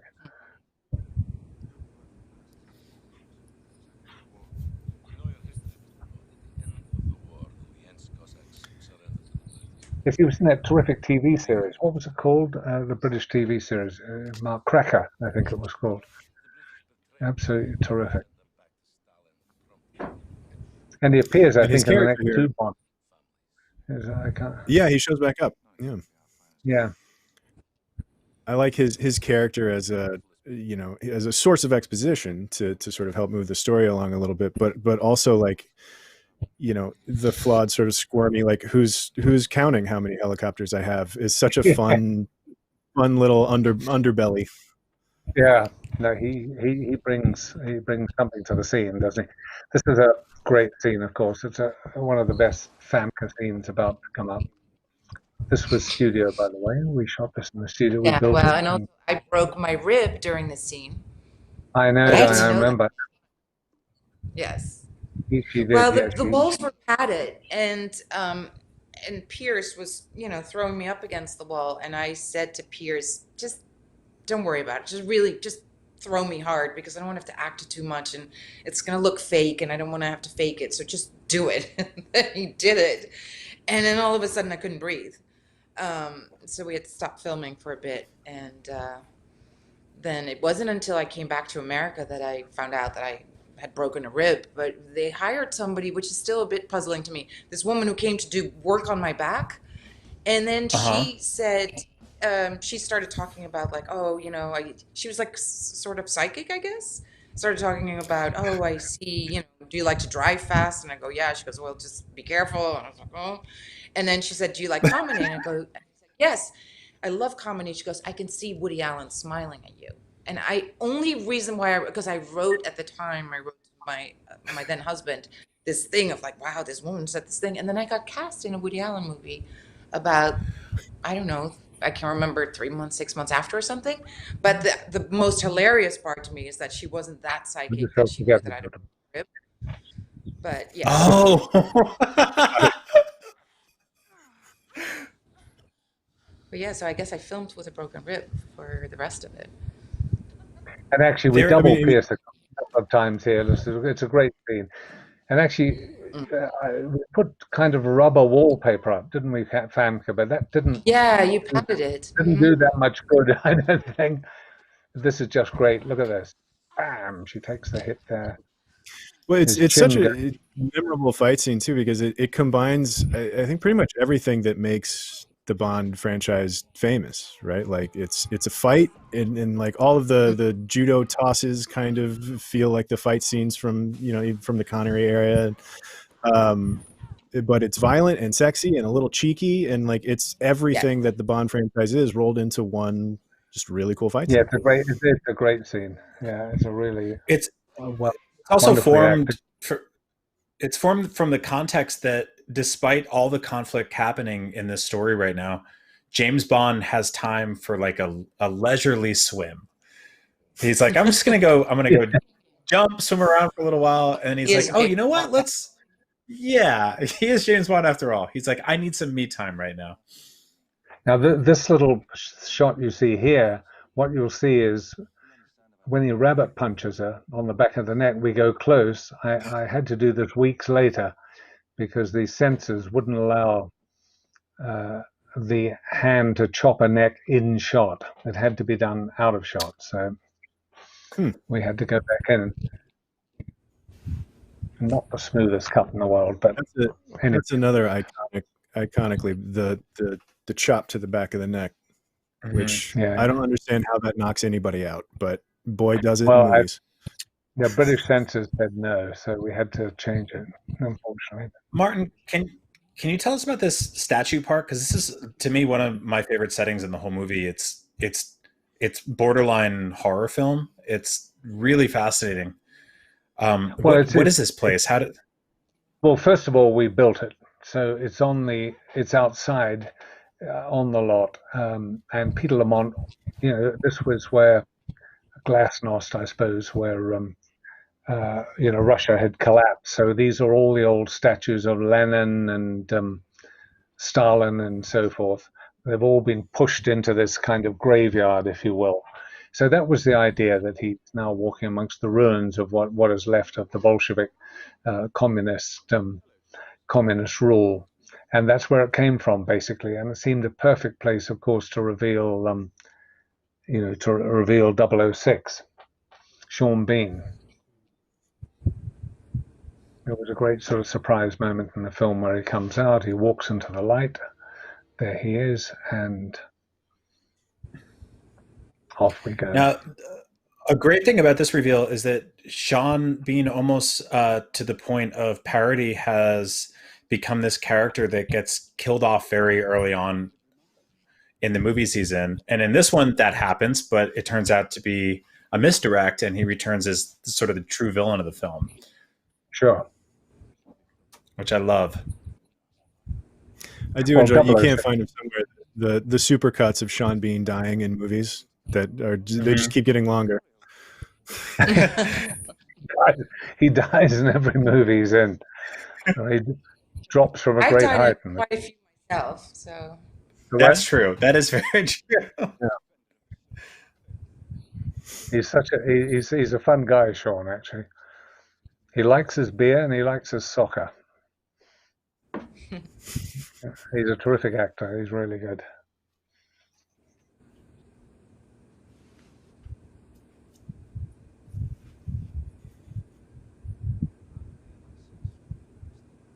I know. So this going back to, yeah.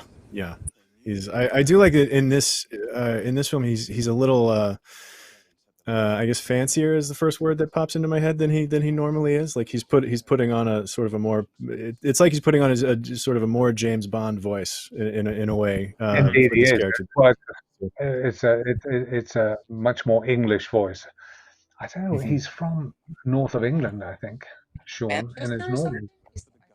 Yeah, I'm not quite sure.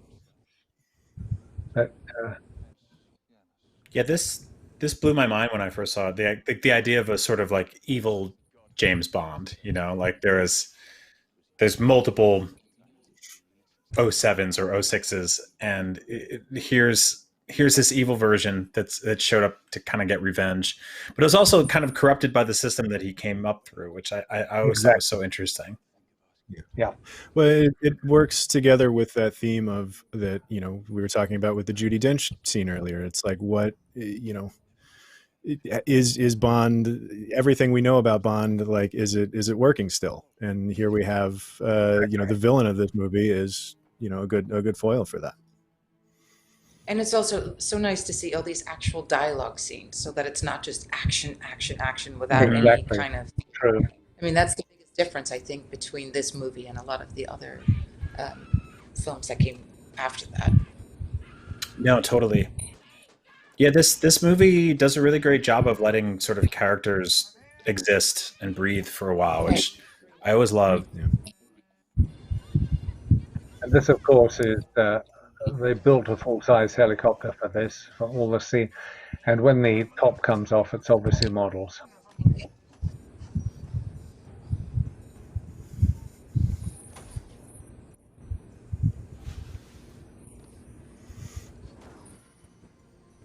I also like, as many times as he has sort of slickly gotten out of tough spots in over the years, here we have James Bond actually headbutting a helicopter.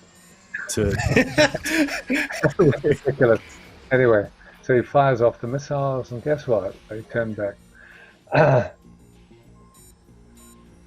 And we talked earlier about, you know, in thinking about how to stage some of these things, you know, just giving the audience things that they hadn't seen before. Even in the escapes that Bond is famous for, you know, did you have similar conversations around those?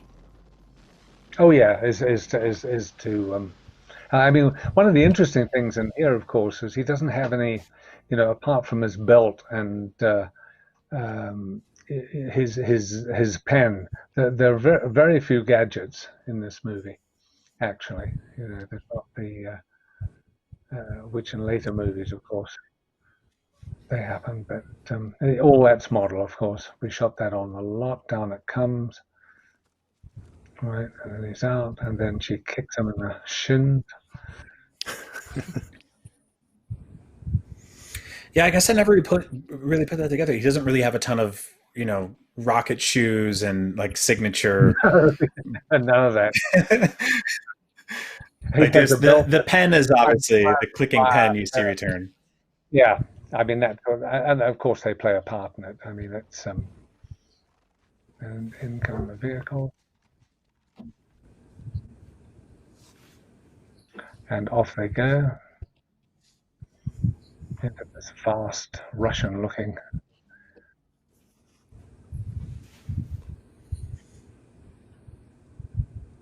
That's right. Then we get the scene between them both. I do like the phrase "Russian looking." Like Yes.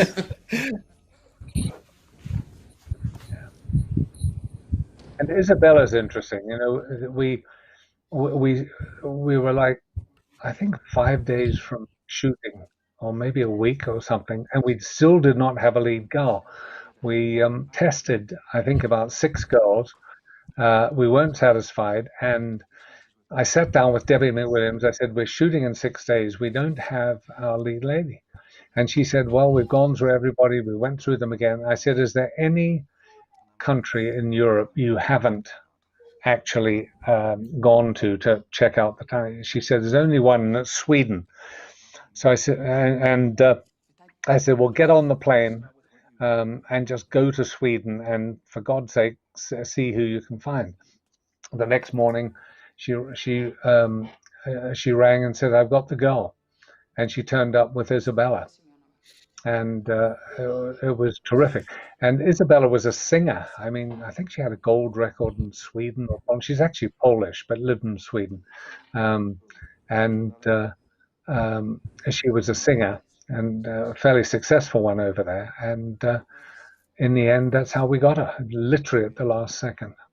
And this was less than a week before you started shooting. You were just like, yeah, I don't know, go to Sweden. You haven't been to Sweden? Go to Sweden. Go to Sweden. What country haven't you been to, you know? Yeah, that's so fun. And why hadn't she gone to Sweden? That's interesting. Well, yes, you know. And Isabella's great. She's really, really good.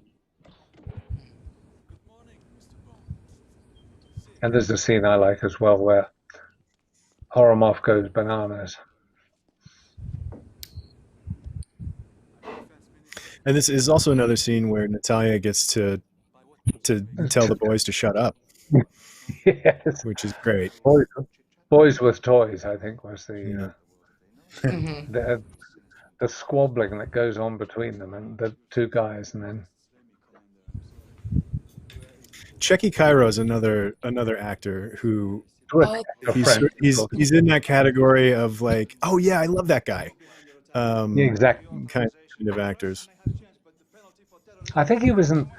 I saw him in La Femme Nikita. Remember that the movie? He played her boss in La Femme Nikita.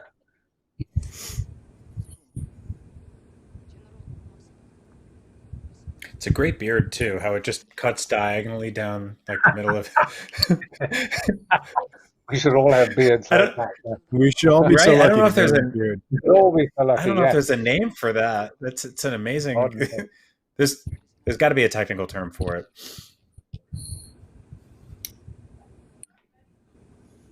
But quite a heavy accent, but very good actor, and you could understand him, which was great. Yeah. You were saying something about the lost art of interrogation, Mr. Yeah. In he comes. And here he's disheveled. He doesn't have his hat or his tie. He's sweaty. He's obviously had a little bit of vodka. The man's completely. He does this brilliantly, Gottfried, where he starts to sort of piece together his reasons for killing the boss, basically. Yep. And this led us on to, it's time for a big action scene, and it's coming up. Of course, we have all the shooting and so forth, which is all great, but the tank chase, that was an idea that came from the special effects guy. He did it comes under the category of what haven't an audience seen. Let's do something different. Why don't we have a tank car chase? So literally it was an idea thrown up by him. Yeah, I've heard that there was a Chris Corbold, right? That who's probably the best special effects, and I mean practical effect person in the world. I think he's absolutely brilliant. In fact, his whole family are special effects. Really? Just the family trade. It's a family trade. Yeah, I think 3 or 4 of them, the brothers all do it. His brother, Neil. Go ahead. This location's amazing. This old school library. Yeah, this is the location that was actually at Leavesden where we shot. So we just adapted it to make this sequence. I love that it's like library on top, tanks on the bottom. Yeah, tanks. It's just this pretty standard government building from mid-90s Russia, right? Mm-hmm. I remember Isabella saying to me when she knocks over those books, she says, of course it's the woman that screws it all up. I said, it's unfortunately, yes.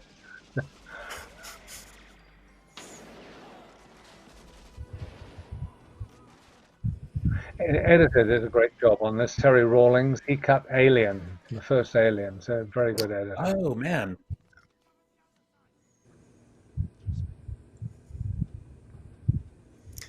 You get to pull out the gadget here, of course, coupled with another sexual innuendo.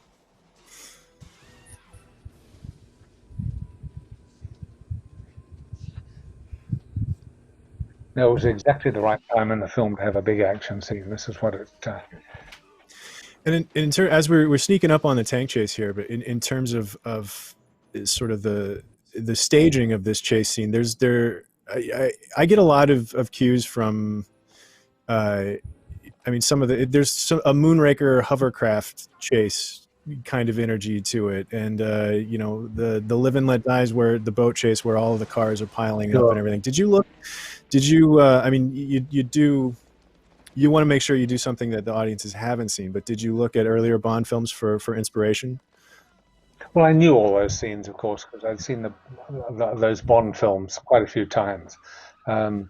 So yes was the answer to this, but it's interesting because we could not afford. The first unit was going to go to Russia, to St. Petersburg, to shoot all of this, but then they said no, we don't have the money to do that. So how are you going to deal with that? I remember them saying to me, and so I sent the second unit to.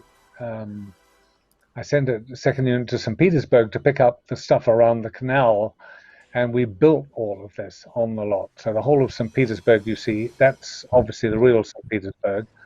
And that there is on the lot. So, you know, we built a huge amount of these sets for St. Petersburg. All of this is built, of course, right?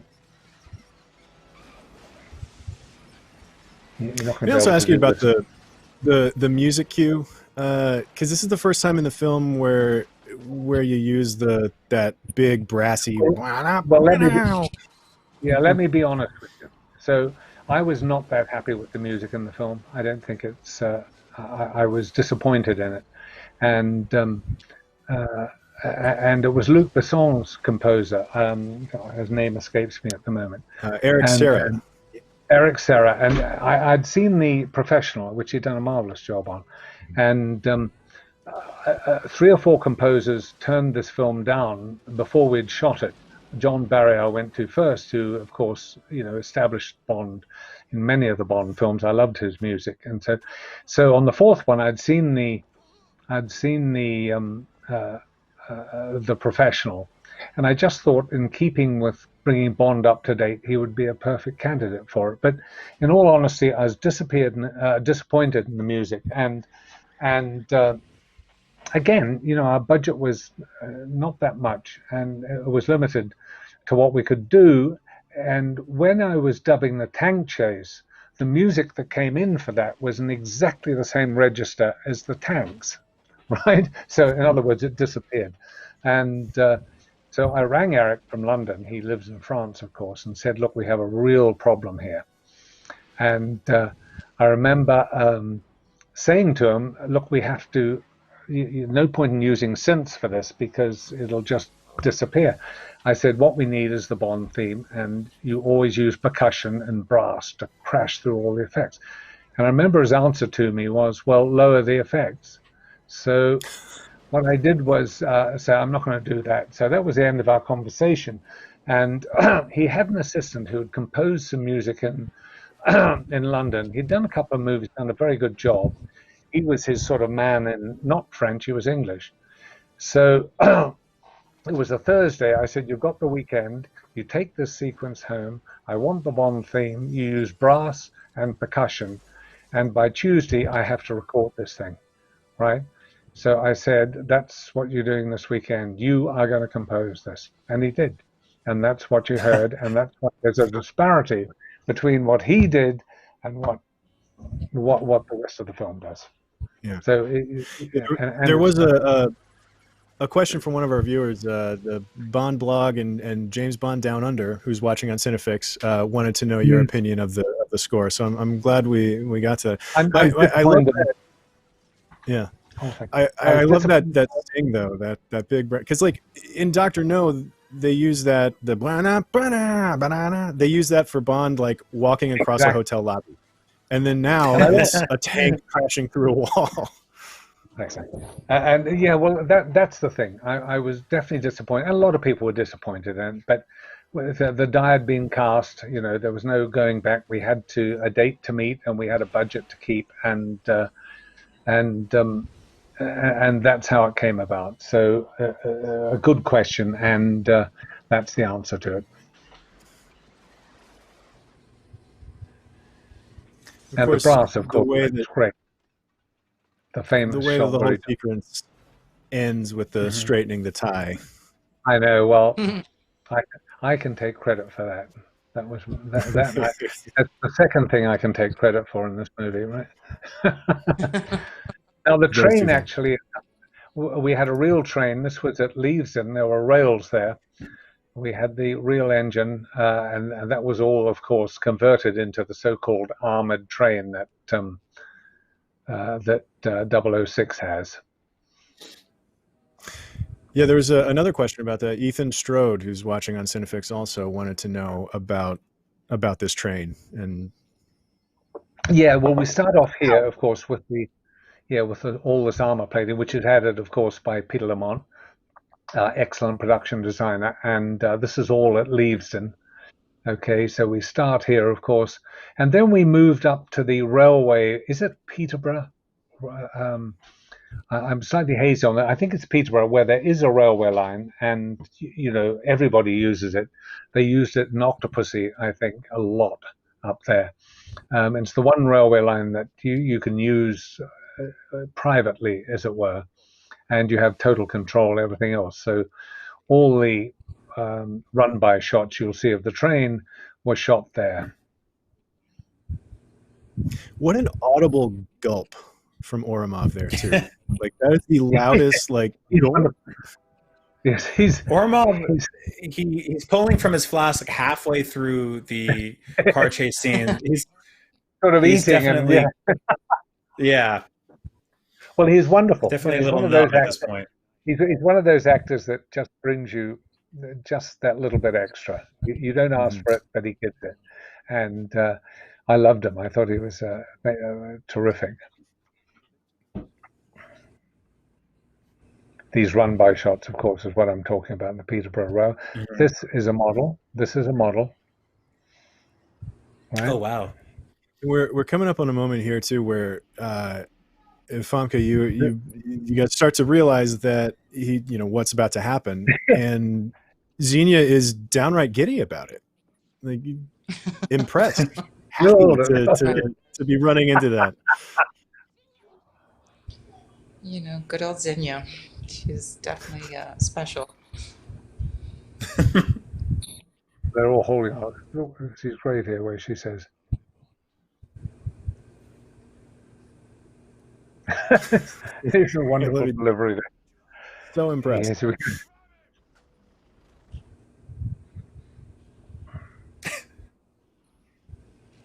Yes, yeah, she's very excited for this to happen, which is great. It turns on like you can't believe. Model.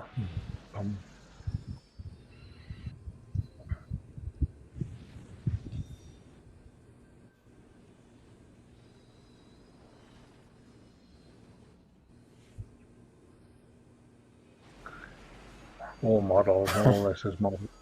Bloody hell.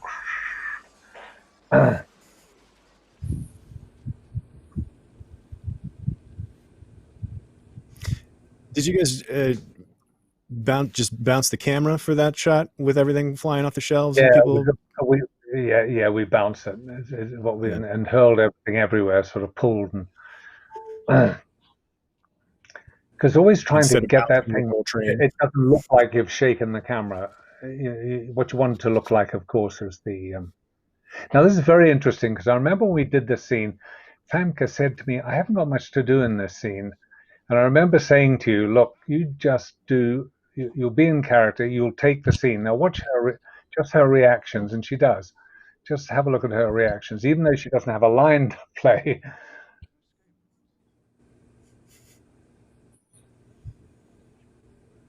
And just in more amazing wardrobe back there too. In more amazing wardrobe, yeah, she's great in this.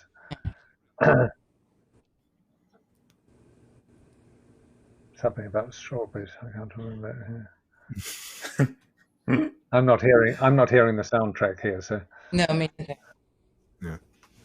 We don't really need to because I can. So Famke, when you were in the background of this scene, I mean, just in terms of deciding what Xenia needs to be doing back there, like what were you thinking? Putting up the scenery. I don't know. Making sure the camera's on. I just, to be honest with you, until Martin just said that, I did not remember that at all. I didn't remember. Yeah, and then when we go to a typical actor, I didn't have enough to do, but. Yeah, but you do. See, the point is that you had created such a strong character, and there is a close-up coming up, but which she either sucks her finger. I can't remember what it is, but it's that's something.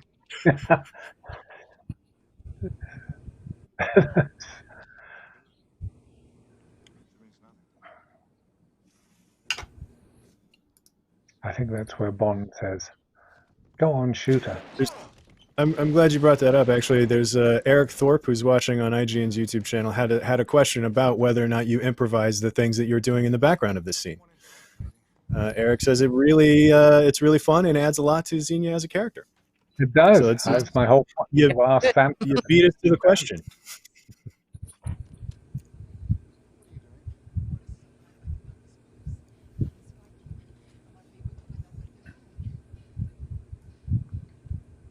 Pierce plays it very well. Yeah. She's always dressing him down. And I love the don't just stand there. Like, what are you doing? Go. And they do something. Yeah.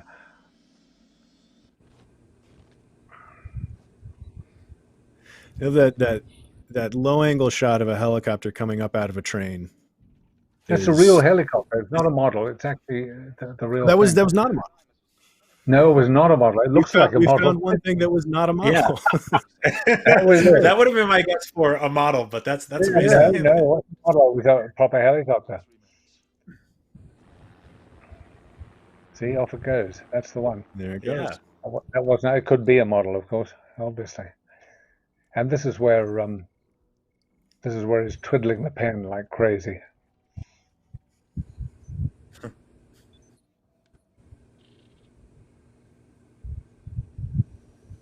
So in terms of setting up and paying off things like that, you do all of that in the storyboarding?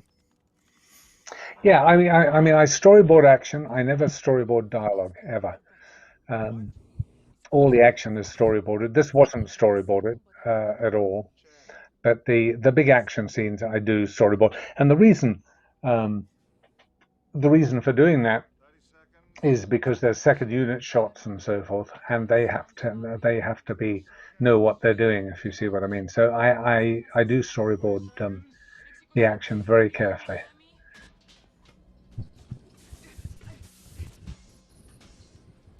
So in terms of the dialogue scenes, then, and you know, and Famke, for you, I mean, what do you prefer to have?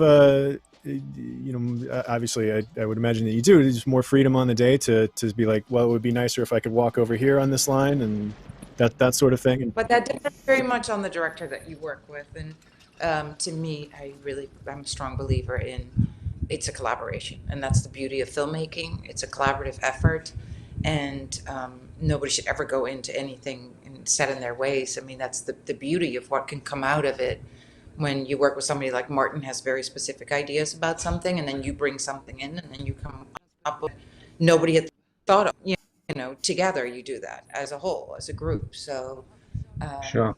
Yeah. But some sense of freedom. I've also worked with directors who are so incredibly restrictive in terms of where they want you to be, what they want you to do, and you still have to find your freedom within whatever little movement or action you are. I mean, action, but you know, of things that you can do. But Martin definitely wasn't like that.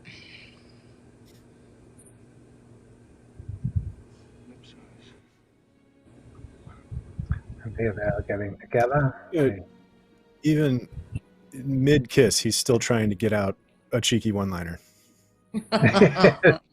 Well, a couple of them are real clunkers, the lines, of course. But I like to call it a homage to the previous Bonds and so forth. But you know, what was it like? You know, on the day, if there's a one-liner like that just doesn't feel like it's working, or you know, when there's one that does really work. And Famke, you had one earlier about having to ventilate someone. You know, like those fun little double entendres that you know, action movies are. You got to have them. But like on the day while you're filming them, like what's it like? You know, working through those, because that's not like humans don't actually talk like that. No, but when you're in a Bond movie, you need to have those. They're so right. Yeah, you do. That it's in those moments, you know, straight up with a twist, and you know, all of those. The lines are just, they're fun to play. I have to say that in the sort of later Bond films, I do miss the humor. I've got to say. Mm-hmm. I agree. I love the humor in this. You know, and so this was all Puerto Rico. We're in now. I've lost track of the number of locations at this point. It's well, I mean, St. Petersburg was second unit. We obviously went to France. We shot there. Monte Carlo, we went there. London, and here we are in Puerto Rico. I think. And where was the big satellite that you shot? The what? The big satellite. Where was that? Yeah, that was Puerto Rico, and it's actually been the news lately because that it collapsed. That whole center thing, 500 feet above the satellite dish, which is 1,000 feet across, it actually collapsed. The wires broke, and the whole thing plunged into the. They actually had a drone in the air looking at it while it happened too. You can see the right. footage of it. You can actually see it. You see it. Wow. Yeah. It was the biggest radio telescope in the world, 1,000 feet across. Yeah. That was This is the first time that BMW, of course, was unveiled. They used the movie to reveal it, if you see what I mean, to unveil it. I was going to ask, I feel like this is probably the only Bond car that actually makes it back to Q Branch.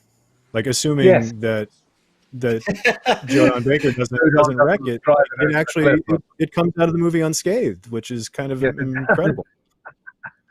Yeah, that was a pretty significant upgrade for him to land in this sort of like rickety plane and then get in that amazing car and just drive off.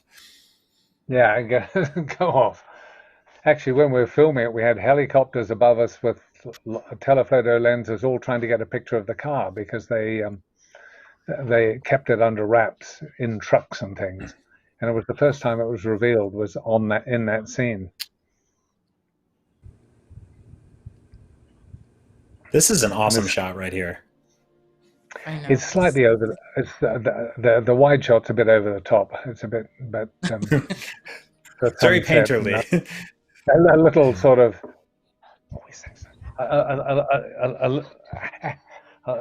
A little bit over the top is what I would. In fact, in Puerto Rico, we couldn't find a beach that was completely clean. That's an awful thing to say. So we had 100 people rake this beach and pick up all the rubbish, everything else. 100 people, literally in a line, picking up all the old plastic bottles, the Coke tins, the whole bit. That was 25 years ago. Imagine now. God almighty, yeah. So we now get the serious moment in Bond where she's giving him a raking over the coals. I mean, I am a big fan of the consistent energy in this movie of like, cut it out, dude. Like, just do your, like, you know, I feel like every.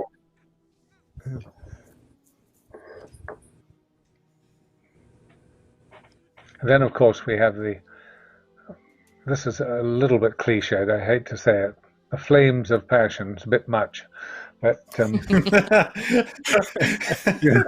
a bit OTT, I'm afraid. It's very Bond 1960. It's very Bond, I mean, come on. It's a huge and especially cliche. Coming through that screen of what is that, the bed frame there too? Like it's a chair there, but it's all a bit, it's all a bit 1996. Yeah. You know. There it is. And she comes up from behind. I remember she was annoyed she couldn't have a proper love scene. Well, you can't do that in Bond, so. And keep the PG-13, right? Yeah. Well, you can kill a guy with your legs. Yeah, and you can blow everybody up. Yeah. Now, if Famke was having this scene, of course, if her character was having the scene, it really would have been interesting. Yeah. That would not have made the cut. God knows what you would have done. I don't know. I think the whole room would be on fire by the end. Right. Now, this is interesting. Look, this is Dominican Republic, okay? So, second unit on the wide shots here. There's a couple of interesting things here. We were looking for a lake in Puerto Rico. We couldn't find one. There are no lakes, right? So, and in Dominican Republic, we couldn't find this lake. So what you do is, this is obviously blue screen and so forth, intercut with the wide second unit shots, right? And the POVs and stuff. All this is second unit.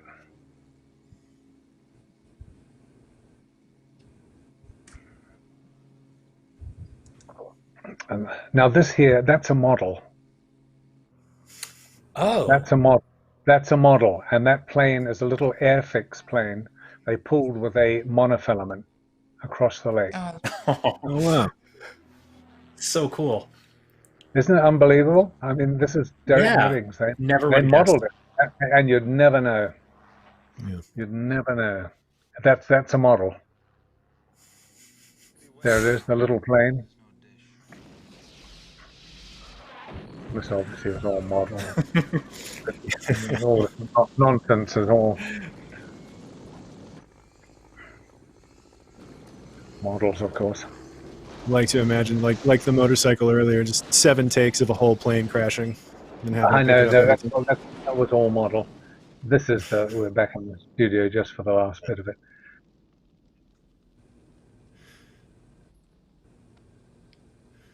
This is all studio, of course. So we're coming up here on Xenia's demise here in just a second, but that's obviously for a hench person in a Bond film, like that's obviously part of the deal is the needs a good death, right? Like how where does this rank for you? How did your Xenia's death play for you? Compared to all my other deaths in movies, you mean? Compared to all your other deaths. Yeah. Your top 10 Famke Janssen deaths. It's the line that follows about, she always liked a good squeeze. Some awful kind of Bond line. That one of those cheeseball lines that we were talking about earlier. But in terms of your last confrontation in terms of your last confrontation with Bond here and your exit from the movie, I guess. I mean, was it a good way to go for Xenia, do you think? Well, I thought it's a great way, particularly is the way she deals with Bond, which we're going to see in a second as she comes down, right? It's sort of a very groggy Bond, right? And down she comes. And so I had mentioned playing the video game a lot. Your character killed me so many times in that game. Like I'm sorry. It's okay. I did want to confront you about that. You have killed me a lot, but we both came out on the other side. Brian's working through some personal stuff here. Look at the way she plays this scene. Look at the way she plays this scene. God almighty. I just licked his face. I know you licked his face. It's all really good. Like she's really getting the rocks off on this. Look. I love this way she says, look. Headbutts her. Wait till you turn the headbutt. Wow. That's also hooks you to a helicopter and shoots the helicopter. And of course, what do? They go for lunch and they go, okay, that's lunch, and they leave me hanging in the tree as a joke. What? Did they really? They did. In the tree. It was a How long did that joke play out for? Too long. No, it wasn't long. We all left for lunch. Yes, goodbye. Yeah, so now we got all the control room stuff with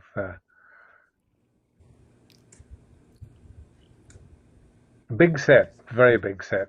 I do think this is the most sort of Ken Adam like kind of classic Bond lair set. I mean, if nothing else, it's what it always is for me is the staircase that doesn't have railings.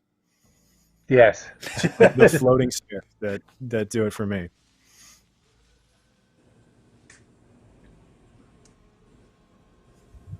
Yes, I mean this is again models, but it's fairly obviously models and stuff.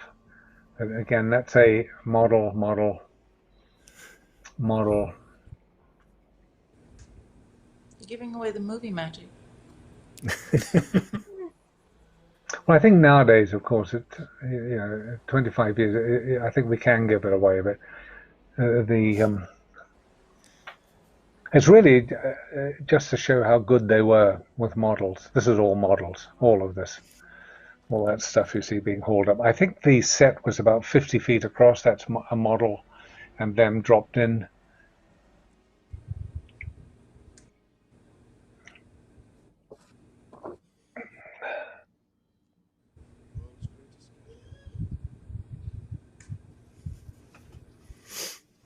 Famke, what was it like watching this movie for the first time, and then after your character, for being such a big presence in the movie, and then your character has died now in the movie, watching the rest of it, for the first time. Oh, I've never seen it. I've walked out. You've never seen Freehold? Oh my God, I left. No. Good. That's what I was hoping you'd say. It's such a relief, to be honest with you, when you watch something, because I'm just not the kind of actor who likes to watch herself. So I could just sort of breathe and go, I'm done. I'm out. So I don't have to go like, when am I coming? Was it? Oh shit! What do I do? What, no. I really enjoyed it because I could just watch it without any anticipation or worry of what did I say and how did I say it and why did I, all the usual. So this is the only real shot at the real place. Oh, just that one shot of them running? Yeah, and the rest of it is all model, and just duplicated the whole thing. So I think the dish was about 50 feet across on the model. I appreciate that. Like Boris is wearing like a Hawaiian shirt in this scene. It doesn't fit aesthetically with literally anything else, and I think that's the whole point. Like, well, the whole point. Everything's very industrial and brutalist. His arrogance, because of he's the only one that can really make it.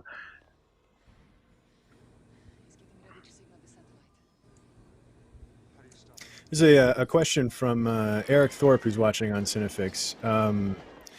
Who wants to know about a rumor that originally you guys wanted to keep Xenia alive for the next movie, but was there any sort of unofficial rule in the Bond franchise that you had to kill her off? No, that's all rubbish. No, the point was we never ever discussed that. She always she dies. She's a villain, so she dies. But she would, of course, if she had gone on to begin, it would have been it would have worked. But we never discussed that. Yeah. It would have been fun to come back as Xenia on its own. So. It would have been, yeah. I think Xenia is right up there with Jaws. Like, there's no reason why she certainly deserved to come back. I mean, there's no question about that because she's such a great character. I mean, I've seen enough movies to know that you could technically still be alive up in that tree right now. I mean, yes, or at least have gotten down at some point. Mm-hmm. After lunch, you got out of the tree. Exactly. Found helicopter didn't crash on you. Found unconscious by a sort of lost tribe in the middle of the jungles of. Becomes their queen. There's another question from a user named Bean Marine on Cinefix. Wants to know, Famke, would you want to come back to the Bond franchise? Or even in a Joe Don Baker kind of way, you can play somebody different. Yes, with a different tattoo. No Muffy on my stomach.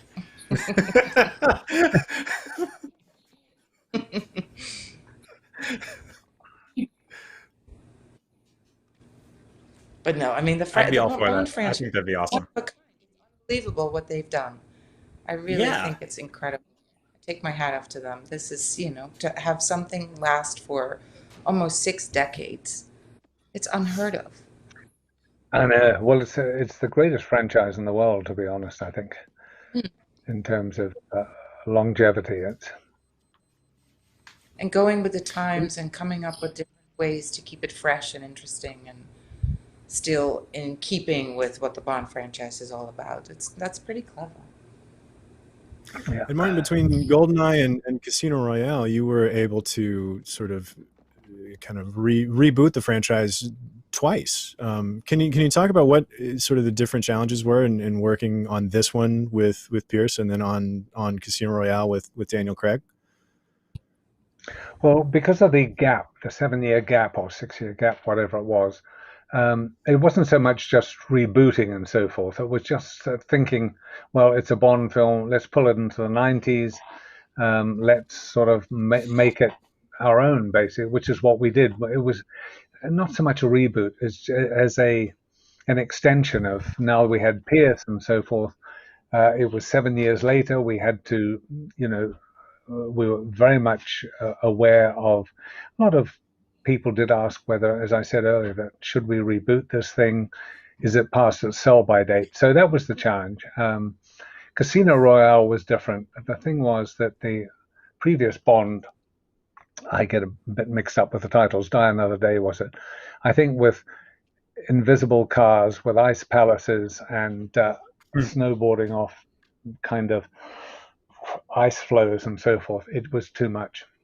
I think it just got to the point of it was starting to lose it, as it were. And the producers knew it too. They just felt it had just gone too far, and they had to do something to pull it back.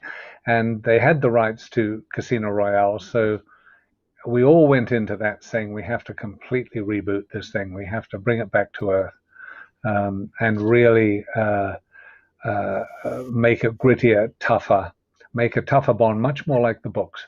And if you read the book, Craig is much more like the original Bond character, much more serious, and a darker Bond. So, and the great thing is, in Casino, of course, we had a love story, which was a genuine love story. So, which is something that Bond doesn't really have in any other movie except on Her Majesty's Secret Service, where he gges married to Diana Rigg, I think, in that movie. So that was the thinking at the time. Was there a window where Pierce Brosnan was still attached to Casino Royale? Were you ever developing Casino Royale with Pierce Brosnan?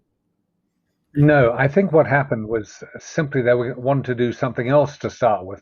They only got the rights to Casino very late in the piece because it was owned by, I think, Columbia Pictures, who made a dreadful movie of it in 1967 with 5 people appearing as Bond. It was a kind of comedy, but, you know, to be honest, you couldn't call it that when you see it, but the rights were with Columbia. They managed to get the rights. I think they were planning to do a different film, and then suddenly, why don't we need to reboot this? Let's go back to basics. Let's go back to, they got the rights to Casino, and I think a lot of people bid for it, right? Tarantino was one of them who actually bid for the rights to it. They got it, and they decided that, look, we have to rethink this. So, to be honest, it's almost a prequel to all the Bonds, despite the fact that Judi Dench appears in Casino. She's probably aged about 210 now, if you work out the timeline and so forth. But no, there was a very distinct move to bring Bond back to Earth on Casino. Yeah, I do like to. It's fun, and I did a piece, a video timeline about, like, is it possible to rearrange the entire Bond chronology into an order that makes sense with all the characters and all the recastings as though he's one guy the whole time? And it's silly, and you need to ignore a lot of things, but you can do it. I'm sure you can, yeah. I'm sure you can. But the over a period of time, I mean, Connery was wonderful. You obviously had Roger Moore, who was bought his own kind of, and the humor in the Roger Moore. There was some very funny scenes in those movies, I tell you. And Roger had his own sort of special quality that he brought to those. Then, of course, we had in between that, of course, we had Lazenby doing the one movie, and then Tim Dalton came through, and actually Pierce was supposed to do those movies, but as you know, because of his TV commitments, they wouldn't let him out of his contract, so Dalton got the part. And subsequently, of course, Pierce came back once he had finished his TV stuff. The Dalton thing had happened. The legal problems created a gap in the production of the movies. So all of this you see there on the screen, the usual blowings up, and you know, the usual blowings always up. control blow up in every People Bond film. running. And you know what I mean? This is all the.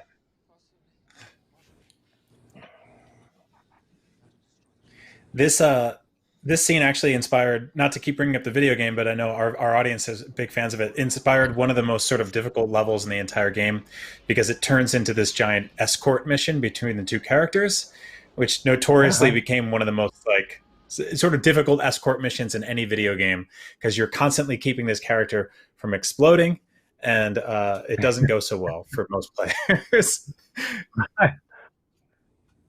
There's a handful of questions. I'm sorry, go ahead. No. I was just going to say that there's a handful. You go. That's the real thing there, and of course the intercut between set and the real thing. The second unit went out on that thing. That bridge is so scary. You're 500 feet above, and it's very rusty, and it's. If you get any sense of vertigo, you won't go near it. But the intercutting between them, between studio and the real thing, works very well. But that took a lot of planning. That sounds terrifying. Sorry, go ahead, Clint. No, I was just going to say there's been a handful of questions from the audience about whether or not one of them was let's see. I'll track down one of their names, but it was Bean Marine again was one of them that asked if you'd ever played the video game. Just for and for a lot of people in our audience too, the video game was their way into the movie instead of vice versa, maybe. But yeah, I'm sad to say no. I don't play video games, which is but my wife plays it. Right, and probably my sister-in-law plays it. I'm not sure, but a lot of people play it. Certainly, her husband does. He's a big video game player, and it was a huge success too. The video game. I wish God they gave me 1% of that. I'd be very happy. Yeah. Now this is the real thing you see there. That's studio, real thing, studio, real thing, studio, studio. Real thing. I do love making sure you get the close up of him landing, like Pierce actually landing with the thud kind of at the bottom of those steps. It makes the previous shot diving down the steps that much more impactful. He's very good at action, Pierce. You know, he's excellent at being able to sell that stuff. Reaction is much more important than the action sometimes. You know. In selling something. Yeah, you got to sell a bunch, right? Yeah, exactly. So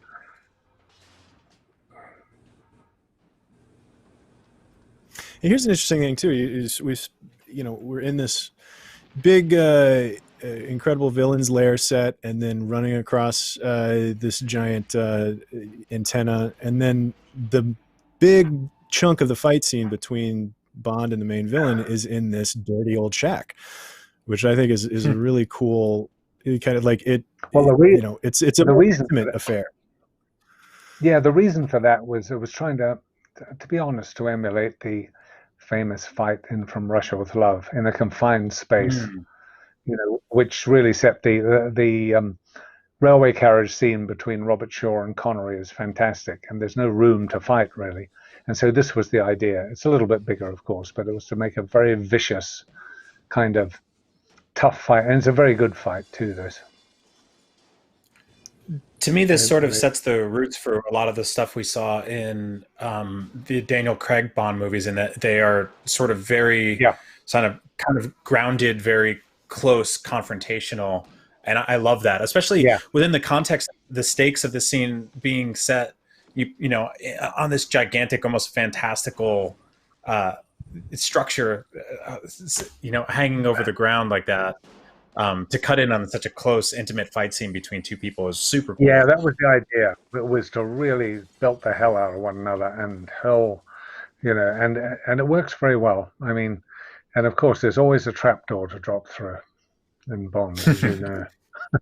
Always. Especially because at this point we've seen Pierce Brosnan's Bond drop into a toilet. We've seen him drop into an elevator. It's just live dropping. And here we go.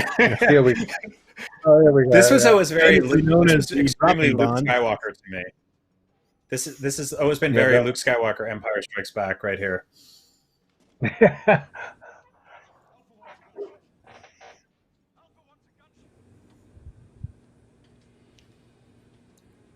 Climbing up the old ladder. Here we go.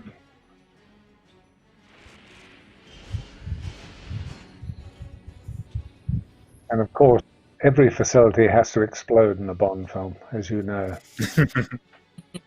It's the rule. It's all part, of course. Yeah, I know. So down he goes. Bomb, bam, bam. Oh, God. Actually, that set was at a 45-degree angle, just so you know, to sort of... It would have been almost impossible to do it vertically, and cheated with the camera. But... Mm-hmm.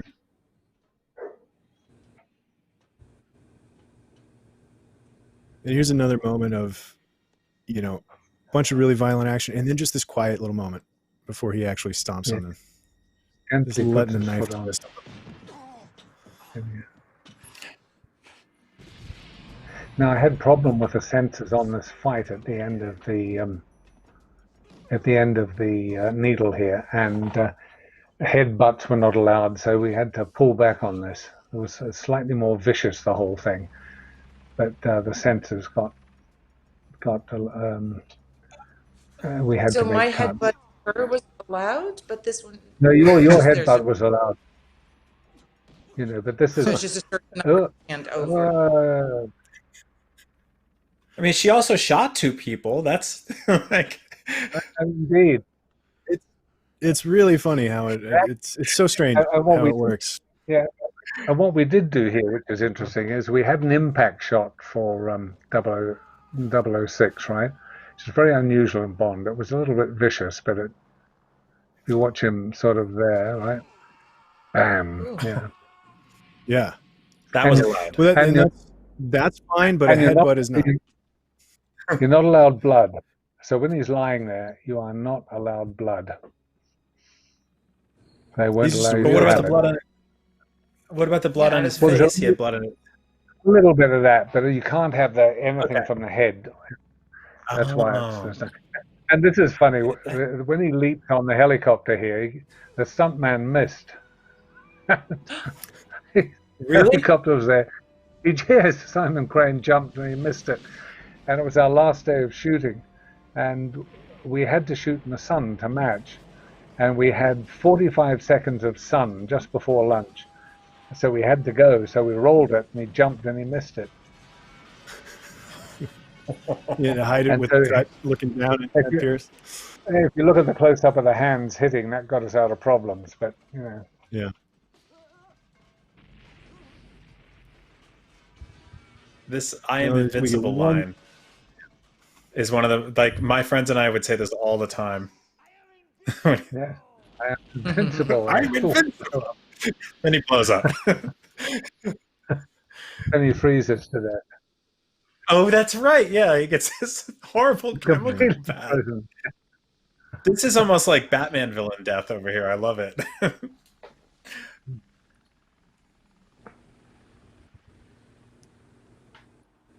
And so this is where you notice he talks about the plants and the banyan trees and things, and it really was, I had to tighten it.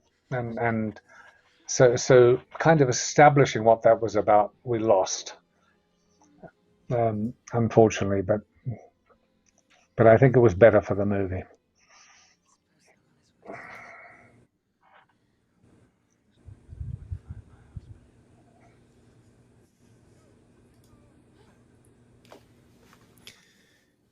I also think it's great here because ultimately Jodan Baker gets the quip at the end where normally Bond, in Moonraker, it's either Bond or the girl that gets to say, "Take me around the world one more time, James," or that sort of thing. But it's actually Jodan Baker gets the, you want to continue debriefing each other. Yeah. Yeah, he pretty comfortably and confidently bobs and weaves in and out of this film at his own pace, which I really love. Yes, he does. Yeah.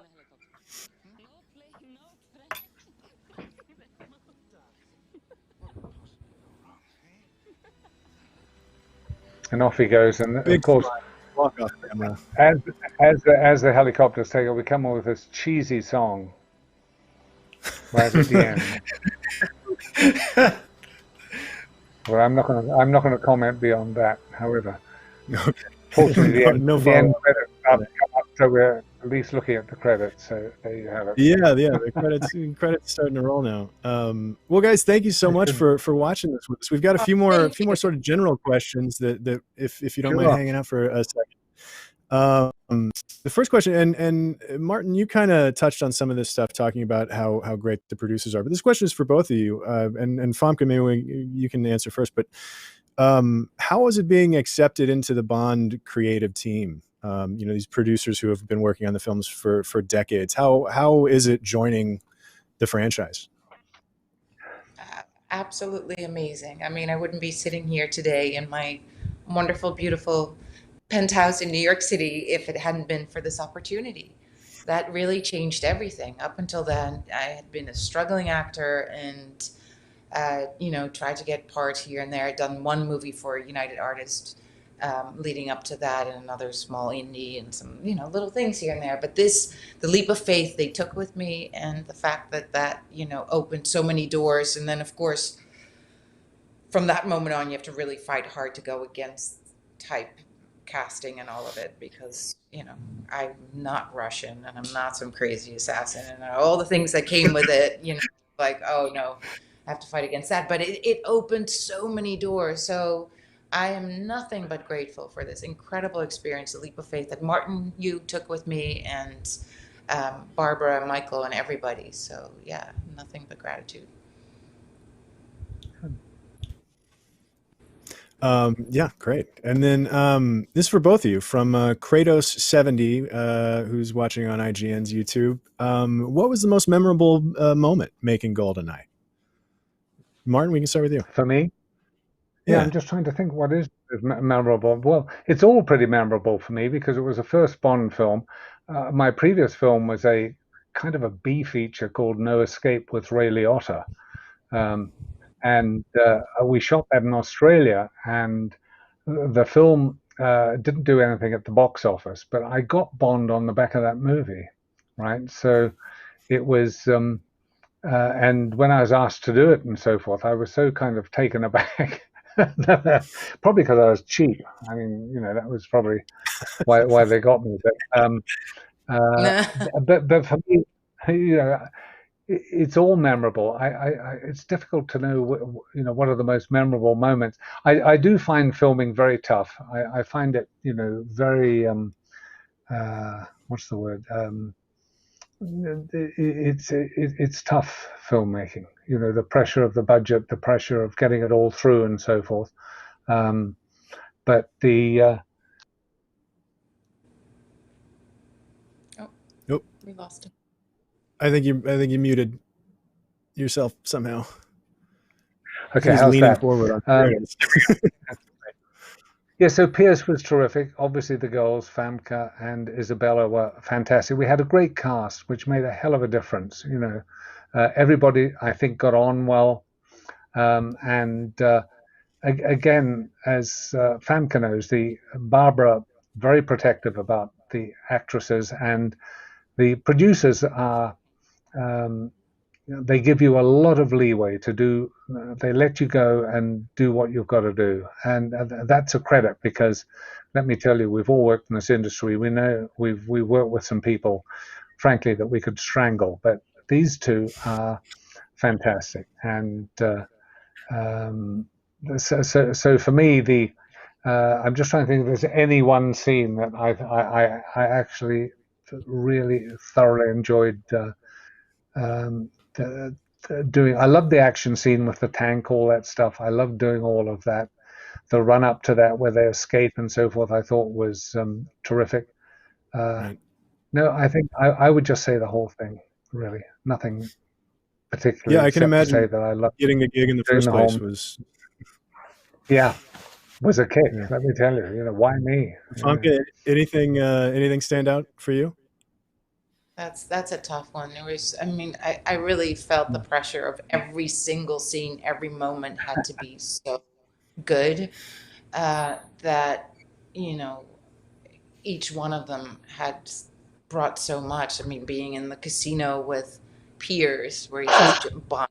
I mean, how iconic! Like in that moment, you know, and you know the spa scene, and but yeah, it's such an outrageous character that it wasn't like, oh, you know, I didn't do anything for 20 scenes and then I did one outrageous things in one scene. No, I was just outrageous from beginning to end. So it was kind of memorable for me playing this character every day, going to set, going like, I can do this, I can do this. Just being really shy. And I remember that when we were filming that scene with the Admiral in the beginning, where I'm in bed with him, that's pretty over the top, kind of crazy sort of sex scene with, you know, me strangling him with my thighs and whatever. And they had built up the stage really high on stilts. And, you know, I had like a clause in my contract where it had, you know, only so many people out on set. It was a closed set, and we had these sort of curtains that, but when I looked over and I'm sitting there in my corset with barely anything on, and I'm looking down to the stage, and all these guys, all the crew guys are sitting there with their sandwiches, like staring up at me with the curtain this far apart. And I'm like, okay, so much for, I was like, whatever, millions of people see this, so what difference does it really make, you know? They just had to bring their sandwiches too. That's just yeah. Yeah, a lunchbox. It was memorable. Really, from beginning to end. It was, you know, it wasn't. It was a big deal for all of us. There was a lot of pressure on, really, for Martin and for Barbara and for Michael, especially for Pierce. Less so for me because nobody knew who I was, and you know. But it was after a 6-year hiatus and all the issues that, you know, had, like, can we bring Bond back and all of that. So I think it was a heightened set to be on. Nothing was taken like, not that it mostly is pretty heightened, I think. But don't you think, Martin, this was particularly, there was just a lot of pressure on it. I think everyone. Yeah, there was. And you know, the pressure was really about whether the film would succeed or not, certainly from my point of view. But you know, you make these things, you don't really think about it too much. You just go for it, and you just do the best job possible, and you hope it's going to work out at the end. And there's a hell of a lot of pressure from all the fans. Famke said earlier, British press are they're insidious about the talk about this, and I remember there were press reports about Pierce not being able to drive a stick shift and all sorts of nonsense and so forth, that all this garbage that sort of comes out from the press, most of it lies and innuendo and stuff like that. So there was a lot of pressure from that perspective. But, you know, ironically, when you do it, when you're actually working on it, and I think it's for the actors as well, you're really in a capsule. You just, you know, there's the scenes, you make the best you can. You're gonna make it look as terrific as you can, and so you, what's the word? You cocoon yourself away from all those outside pressures. I remember. Even Casino Royale, when Daniel Craig was heavily criticized before he even got near a camera or saw the set, people were saying this is ridiculous. A blonde Bond. He looked like President Putin. I had all this stuff used to come up. And I remember saying to Daniel once, I said, "Do you listen to all this shit, you know, from right?" And I said, "Do you listen to this bullshit that comes out?" He said, "Yeah, every bit of it." He says, "Because I come on set. I know everybody else has read it, so why the hell shouldn't I?" So it was great. Yeah. Right. Anyway, that was. I love the idea of people being worried that Pierce Brosnan couldn't drive stick shift when he begins the movie by bungee jumping. It's like, I know. Right. Where do they get this stuff from? You know, we're bound to be able to find an automatic, so long as he can bungee jump. Bond will be fine. It comes very easily to people, I've noticed. You know, right. Saying something positive on most people's. Yeah. Well, guys, again, I had a fantastic time watching this movie with you. Thank you so much for joining us, and all the pressure, whatever pressure you felt back then, you nailed it, because we're still here, you know, we're still here talking about it because it's one that really stands out in the entirety of the franchise. So thank you again for being guys, here. and thank you, and thank the audience for too. listening to us. And Famke, we'll see each other at some point, darling. All right, Yeah, all right. that would be- And so lovely to see you now. And I know you probably you've been with Liam a lot, so I'll tell him we Yeah, give him said my hi. love. All right, darling. Okay, guys, thanks very much. Thank you, everybody. Appreciate it. We'll see you next time. Bye, guys. Same Thank you all theater. so much for watching. Bye, everyone. All right, guys. Bye.